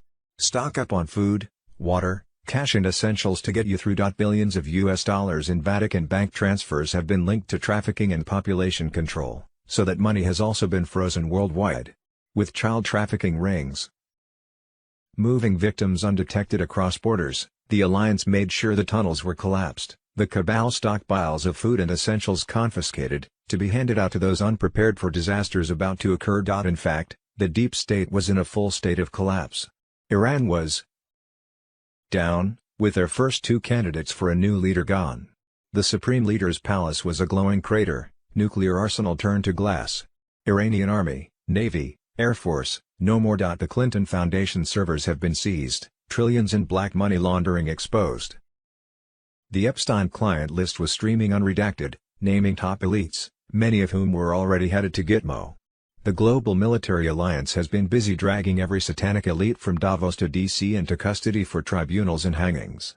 In Canada, massive underground Trafficking tunnels and vaults north of Quebec were raided by U.S. forces, elite bunkers stockpiled with gold, weapons, food hoards, and off-grid tech for the globalists' doomsday plans across the Caribbean. U.S. Navy destroyers were locking down elite private islands used as trafficking hubs and escape havens. In Europe, CIA black sites tied to the old deep state operations have been permanently shut down. In Switzerland, a massive server farm near Lake Geneva, the heart of off-book crypto payments and Epstein-style blackmail, was overrun and dismantled. Be prepared for the months ahead, they are full of disasters. This is a video by Jordan Payton, a man who claims that he died on February 28, 2026 and during his subsequent near-death experience, received instructions from God about the need to prepare for future disasters. That would begin in a few days on Sunday, March 15, 2026. I died and Jesus showed me 7 U.S. cities to flee in 2026! I am posting it because everyone's need to be prepared for any type of disaster and not to depend on the government, or others to save them. There was no way of knowing if what he said was valid. You will need to pray about it. According to what Payton was told, Sunday, March 15, 2026 would be the start of chaos, where a series of disasters would begin, mainly in the U.S. In July was the Great Deception, where a digital link would be presented to unprepared, traumatized people trying to survive the disasters. The link would join them to the deep state, where their lives would be completely controlled by Satan worshippers. He was told that because of pending disasters, there were 7 cities that people needed to immediately evacuate from: Seattle, Washington; San Francisco and LA, California; Houston, Texas; Chicago, Illinois; New York City; Chicago. People were urged to relocate to one of the 7 refuge states of Alaska, Montana, Idaho, Wyoming, North Dakota, South Dakota or Utah. People there had heeded God's warnings and were prepared. There they could live in peace off-grid, grow their own food and not be controlled by the deep state Satan worshippers. People were urged to have at least 7 essentials on hand: a water filtration system, solar power, heirloom seeds, medical supplies, communication which does not depend on power from man, hand tools which do not depend on power in order to use, and most important, to live by God's word. There were also interesting dates presented, which could be related to the restored republic and global currency reset. Sunday, March 15, 2026, starting of chaos. Sequence begins. Wednesday, April 15, 2026, Seattle, Washington experiences a devastating 9.2 quake and tsunami. Thurs. 23, Sat. 25, Monday, April 27, 2026, LA, California earthquakes. Friday, May 15, 2026, San Francisco earthquake liquefaction. Sun. 2026, quake liquefaction causes Mississippi River to flow backward. Missouri, Tennessee, Arkansas sink in liquefaction for thousands of miles, all of which cuts off the U.S. east from the U.S. west. The U.S. government was paralyzed because of disasters and could not help. 2s. June 9, 2026, New York water floods Manhattan and goes 15-mile inland. Sun. July 12, 2026, Houston, Texas flood and fires moan. August 3, 2026, Chicago, Illinois. Heat wave grips the Midwest where transformers collapse. Sunday, 20th of September, 2026, Miami, Florida rising sea level envelops city. A possible timing on Monday, March 9, 2026. Insiders confirm the final activation phase is locked in, with the quantum financial system fully live in, mirroring every account to gold-backed reality. The old fiat slavery system crumbles as Trump's unbreakable alliance with BRICS nations forces the global currency reset across all 209 sovereign lands. No more income tax chains, tariffs and a simple 15% flat sales tax on new goods only, while Nizara/Jazara wipes national debts, zeroes out mortgages, abolishes the illegal IRS forever, and floods we the people with rightful wealth suppressed for generations. Sometime soon the emergency broadcast system overrides every screen, phone, radio, and internet feed worldwide. Starlink beams the uncensored truth straight to humanity, exposing the deep state's pedophile networks, child trafficking rings run from the Vatican and elite basements, and the satanic cabal's grip finally shattered. Martial law clamps down hard to secure streets during mass arrests, thousands of sealed indictments unsealed, JAG tribunals in full swing, Gitmo overflowing with traitors, rogue bankers, Zionist operatives, and top Freemasons facing justice. The storm is here, and patriots are winning bigger than ever. Those who mock the plan now tremble as their world implodes. Within a few days the days of darkness begins in earnest after a 48-hour initial blackout seals the wealth redistribution.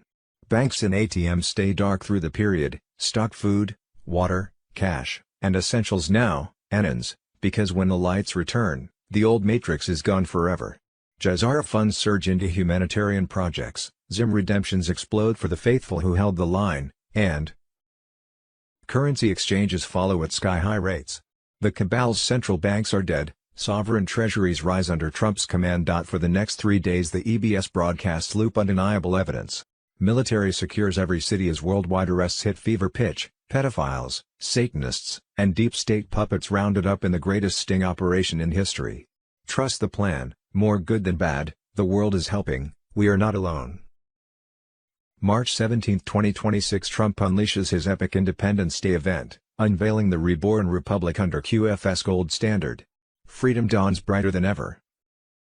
The Democratic Party lies in ruins, exposed as the cabal's puppet arm, never to rise again. Patriots unite, this is the end of their tyranny and the birth of true prosperity for we the people. The green light blazed, the storm raged, and victory is ours, God wins. Stay strong, prepare, and watch the greatest show on earth unfold. On Saturday, March 21, 2026, consciousness elevation peaks in celestial chambers. On Sunday, March 22, 2026, quantum health webs bind the awakened world, cabal's endgame crushed, God wins eternal. C. Global currency reset 2s.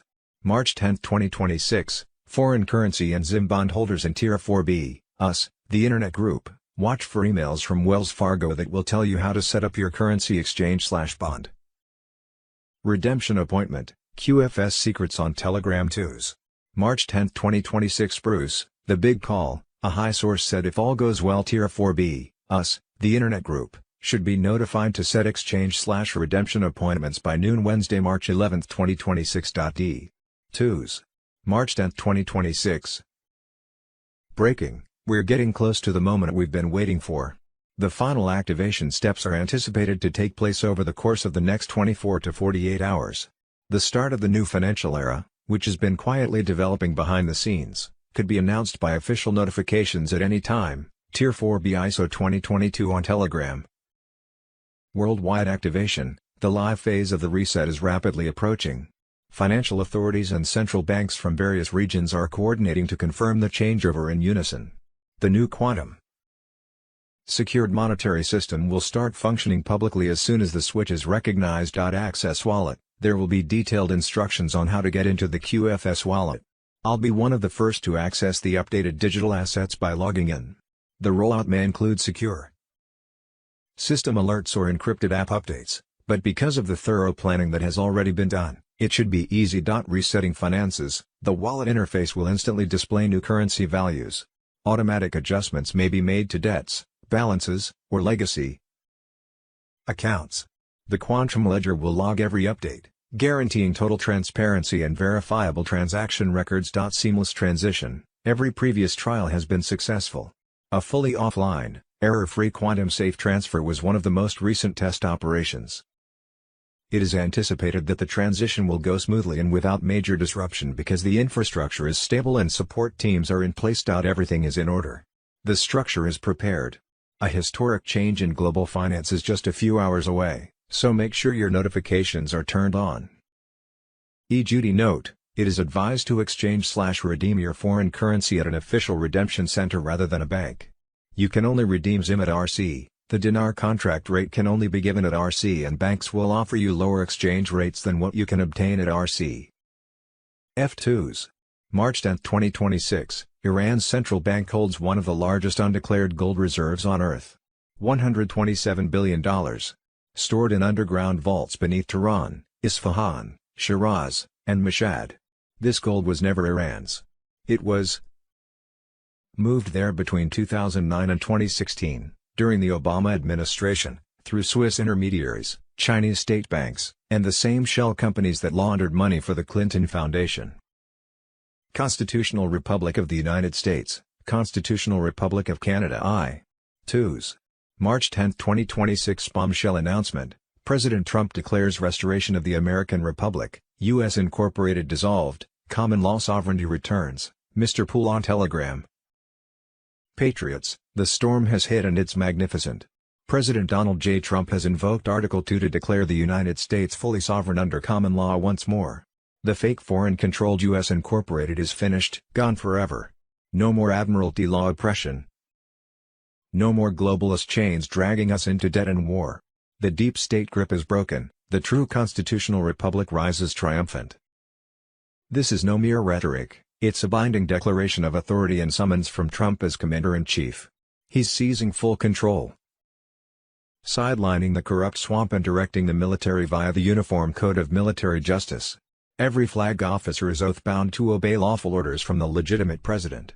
No more excuses, no divided allegiances. The military now serves we the people through Trump, not the treasonous corporate facade.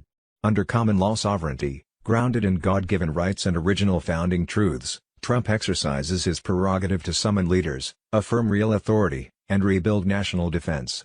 This resets America to the founders' vision: no commercial enslavement, no hidden British shadows, just pure liberty. All flag officers are ordered to convene in Virginia, the Republic's sacred cradle, for immediate realignment. This is full military mobilization to restore loyalty and eliminate globalist remnants. The timeline is set. Orders issued, clock running. Unity under true command is happening now.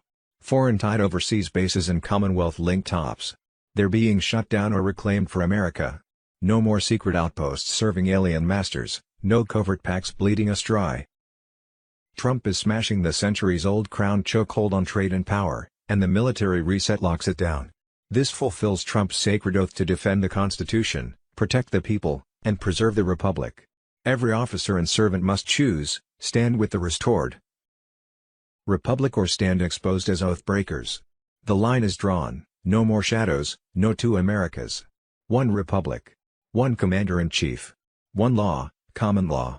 Quanons, white hats, digital warriors, this is our victory moment. The debt-based, deception-driven U.S. Incorporated fraud is overthrown. Military mobilizes under Trump's unbreakable command. Deep state cabal legally crushed, illusions collapsing. Freedom surges back, the Republic is back, sovereign, unbreakable. We witness history, true American Republic restored. Patriots win. God bless President Trump, our military, and the sovereign United States of America. Wars, wars and rumors of wars twos. March 10, 2026 Iran launched a new salvo of missiles on Tuesday at Israeli cities including Tel Aviv and U.S. targets in the region, the Revolutionary Guard said, as fighting between the foes showed no signs of letting up.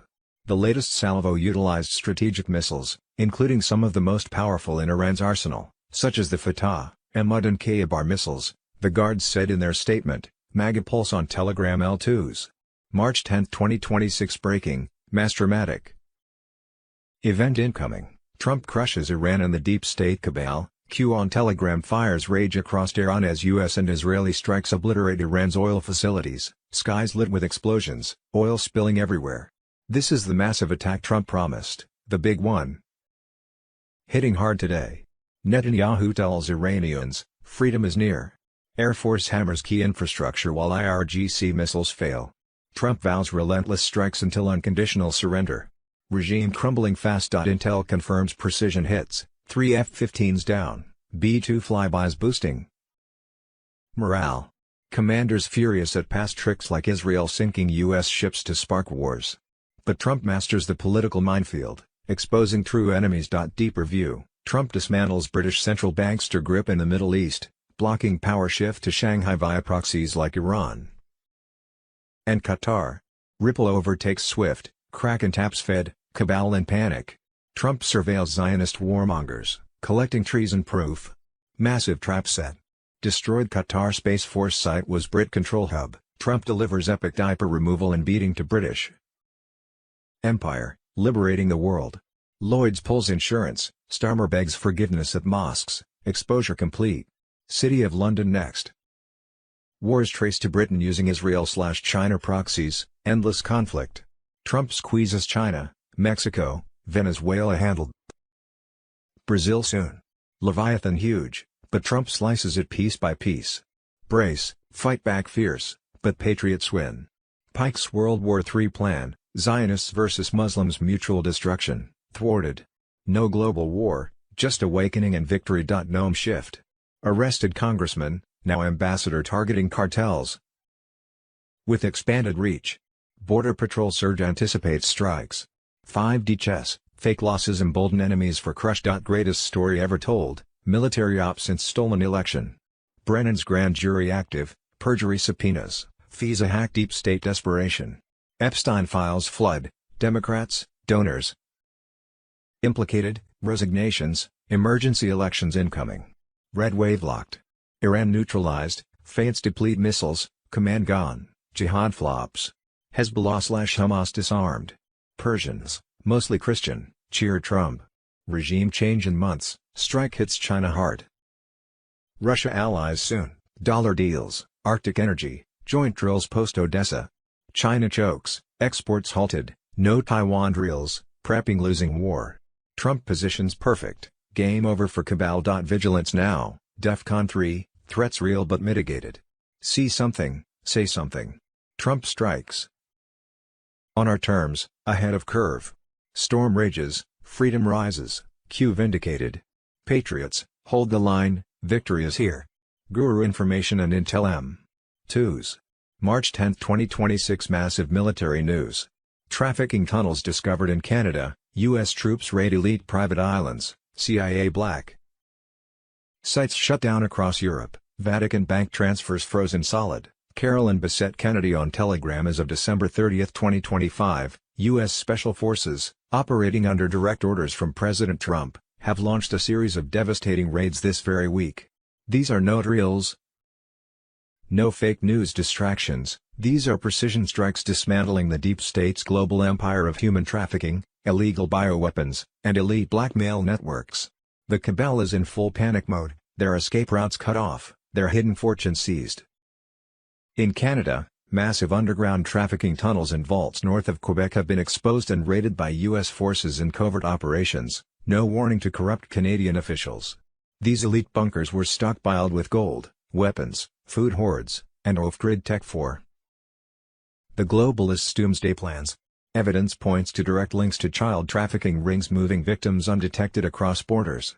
It's all being destroyed right now, the tunnels collapsed, the stockpiles confiscated. The deep state thought they could hide up north, but Trump said no more. Across the Caribbean, U.S. Navy destroyers are locking down elite private islands used as trafficking hubs and escape havens. These luxurious hideouts, owned by the richest cabal families, were raided hard, high-profile assets seized, servers holding blackmail files on politicians and Hollywood pedophiles captured. Submarines and private jets trying to flee. Blocked cold. The elites are trapped, their private paradises turned into prisons. In Europe, CIA black sites tied to the old deep state operations have been shut down permanently. In Switzerland, a massive server farm near Lake Geneva, the heart of off-book crypto payments experiments, and Epstein-style blackmail, was overrun and dismantled. This was no ordinary data center, it stored the digital dirt on the global elite, funded by Rothschild shells and protected by mercenaries. Now it's in white hat hands, and the truth is pouring out. The Vatican Bank. Transfers frozen worldwide. As raids intensify, elite financial pipelines through the corrupt Vatican system have been cut off. Billions in dirty money linked to trafficking and population control. Schemes are locked, no more laundering for the cabal's satanic networks. This is the financial kill shot they've feared for decades. Cheyenne Mountain is buzzing as the true command center. President Trump is personally overseeing these operations from secure bunkers. Coordinating with JSOC teams using Title 50 authority, no red tape, no leaks to Congress. Samples from destroyed biolabs in raided sites, designed for chemical sterilization and global depopulation targeting America, Africa, and beyond, are secured there. Putin and Trump are aligned quietly, taking out shared enemies like Rothschild crypto vaults. AI tools are now hunting traitors inside the military and government, spotting deep state moles sabotaging our nation from within. The Navy's blocking every escape, drones striking remaining hideouts. This isn't cleanup, patriots, this is total takeover. The elite system is collapsing before our eyes, and thousands of innocent children are being rescued from these hellholes as we speak. The Great Awakening is unstoppable. More raids are coming, bigger names falling, more tunnels exposed. Full exposure of the 2020 Steele and Epstein lists on the horizon. The military is the only way, and under Trump, they're delivering justice like never before. The cabal's reign of terror ends now, freedom is here. Hold the line. P2s. March 10, 2026 President Trump announced 17 nations plus U.S., Scott Bessent on Telegram yesterday at the Shield of the Americas Summit in Doral, Florida. President Trump announced the America's Counter-Cartel Coalition with 17 nations against drug cartels and narco-terrorism. 12 leaders attended in person. Argentina, Javier Milei Bolivia, Rodrigo Paz Pereira Chile, Jose Antonio Cast, President-elect Costa Rica, Rodrigo Chavez Robles Dominican Republic, Luis Abinader Ecuador, Daniel Noboa El Salvador, Nayib Bukele Guyana, Mohamed Irfan Ali Honduras, Nazaret Tito Osfora Panama, Jose Raul Molino Paraguay, Santiago Peña Trinidad and Tobago, Kamla Prasad Besessar. The figure of 17 nations has been reported repeatedly by outlets like Reuters, The Hill New York Post, and others, but the missing 5 have never been publicly named or detailed in any official list or reporting. March 10, 2026 Stephen Miller confirms Democrats extorted 20 to 30 House seats by counting illegal aliens in the census. 20 to 30 Democrat House seats wouldn't exist but for illegal aliens. But President Trump has instructed the U.S. Department of Commerce to begin planning a new and highly accurate census that would exclude illegal aliens from the population count. Let's not forget, Democrats rigged the 2020 census by including illegal aliens. They sued Donald Trump to include illegal aliens in the census. Texas is taking just a small corrective step against this ocean of fraud, this ocean of abuse, by the corrupt Democrat Party. Dan Bongino on Telegram R2s.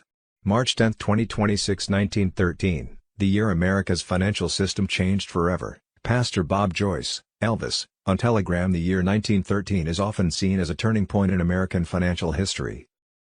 Within a single year, several major institutions were created or reshaped, laying the foundation for the modern economic system that still governs the United States today. 3 major developments happen almost simultaneously: the creation of the Federal Reserve, the ratification of the 16th Amendment introducing permanent income tax, and the rise of powerful philanthropic foundations that began shaping science, education, and public health policy. More than a century later, these events continue to fuel debate about how financial power is structured in America. The Federal Reserve. In December 1913, Congress passed the Federal Reserve Act, establishing the United States central banking system.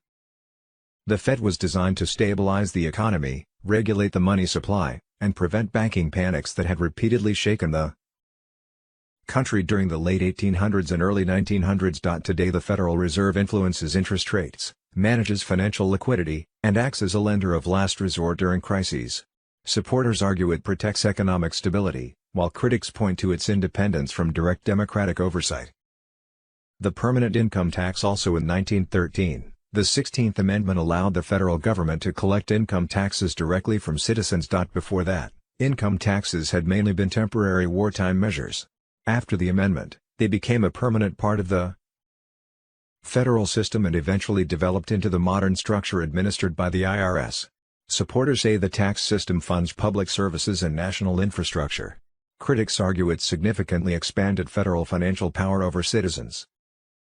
The rise of powerful foundations. The same era saw the growth of influential philanthropic organizations such as the Rockefeller Foundation, which funded major projects in medicine, public health, education, and scientific research. These foundations helped advance medical science and education worldwide, but they also concentrated significant influence over research and academic institutions in the hands of a small number of wealthy donors. The Titanic theory. A long circulating theory connects the 1912 sinking of the Titanic with opposition to central banking. Some wealthy passengers who died in the disaster were later rumored to have opposed the creation of the Federal Reserve, while financier J.P. Morgan had planned to sail but cancelled at the last moment.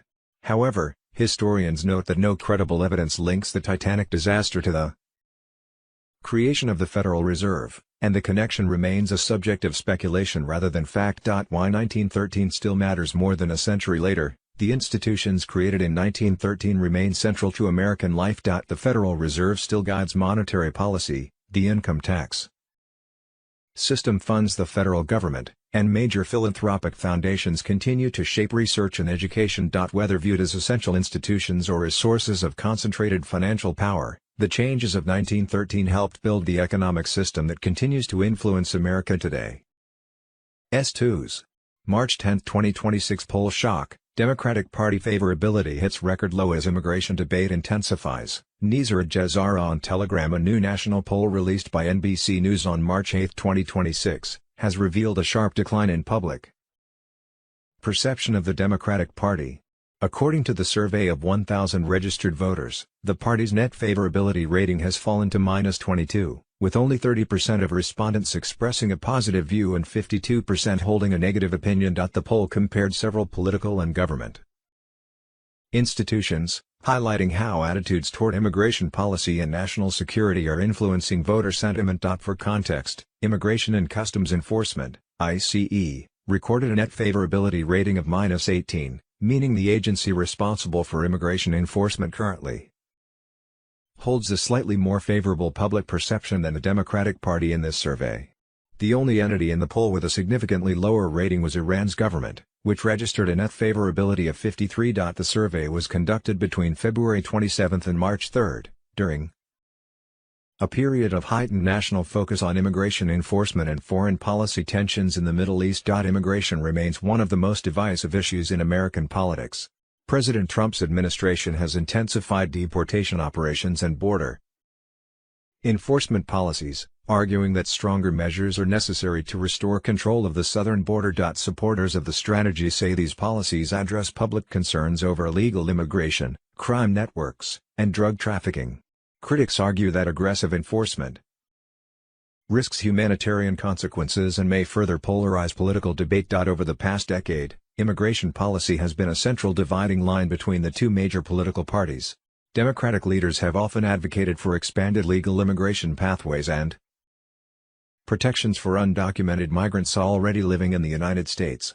Republicans have generally pushed for stronger border security, stricter enforcement, and reductions in illegal crossings. The NBC poll also indicates that voters currently rate Republicans more favorably on immigration policy, suggesting the issue could play a major role in upcoming political campaigns. Political analysts note that public opinion on immigration tends to shift during periods of economic stress, rising border crossings, or national security concerns. At the same time, the sharp negative rating for the Democratic Party in this poll reflects broader political dissatisfaction among voters, not just attitudes toward border policy. With midterm elections approaching, both parties are expected to intensify their messaging around immigration, economic stability, and national security as they compete for public support. The poll's results highlight how deeply these issues continue to shape the political landscape in the United States. On Monday, March 9, 2026, the United States government issued an official national alert confirming that a massive cyber attack was pending. Internally, officials have classified the threat as an engineered black swan event. This alert originated directly from the White House under President Donald Trump, who has spent his second term systematically dismantling the networks now launching this strike. The global elites and their deep state operators embedded inside the CIA and NASA executed the authorization through secure command channels at Langley and Fort Meade. The target was total paralysis of the continental United States, power grids feeding California, Texas and the Midwest industrial belt. Financial clearing systems, anchored in New York and Chicago. Communications backbone, servers clustered in Virginia and Colorado.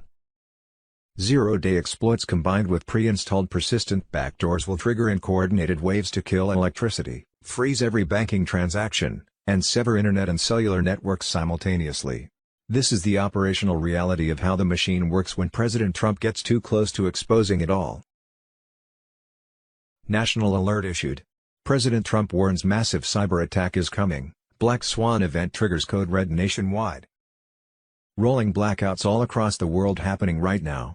People have received ease activation notification in Ohio, California, Carolina, Alaska, Virginia, New York, Arizona, and Texas. The EBS was about to go live in Florida and Pennsylvania. Emergency lockdowns. Travel restrictions. Virtual ID to enter businesses. Banks closing, ATMs won't work. Stock up on food, water, cash and essentials. Checkmate at 12 midnight tonight, Monday, March 9, 2026. The world as we know it will be changed forever. It will be biblical. Worldwide military EBS imminent over cell phones, TV, radio, internet, asking you to stay at home for 10-12 days while global military alliance makes mass arrests across the globe of treasonous Satan-worshipping deep state. After which wake up to new and improved financial, political, health, and education systems. A possible timing: on Monday, March 9, 2026, QFS fully ignites gold backed across 209 nations. Sovereign treasury roars back, no more Fed cartel usury, no income tax, IRS abolished. Nizara/Jazara wipes debts, mortgages, credit cards to zero, 14% flat sales tax on non-essentials only, food, meds exempt. Rainbow currency flows, humanitarian funds release. Zim redemptions explode into projects healing the world. On Sunday, March 22, 2026, quantum health webs entwine the globe, locking in golden age harmony. God prevails, the cabal's nightmare ends in flames.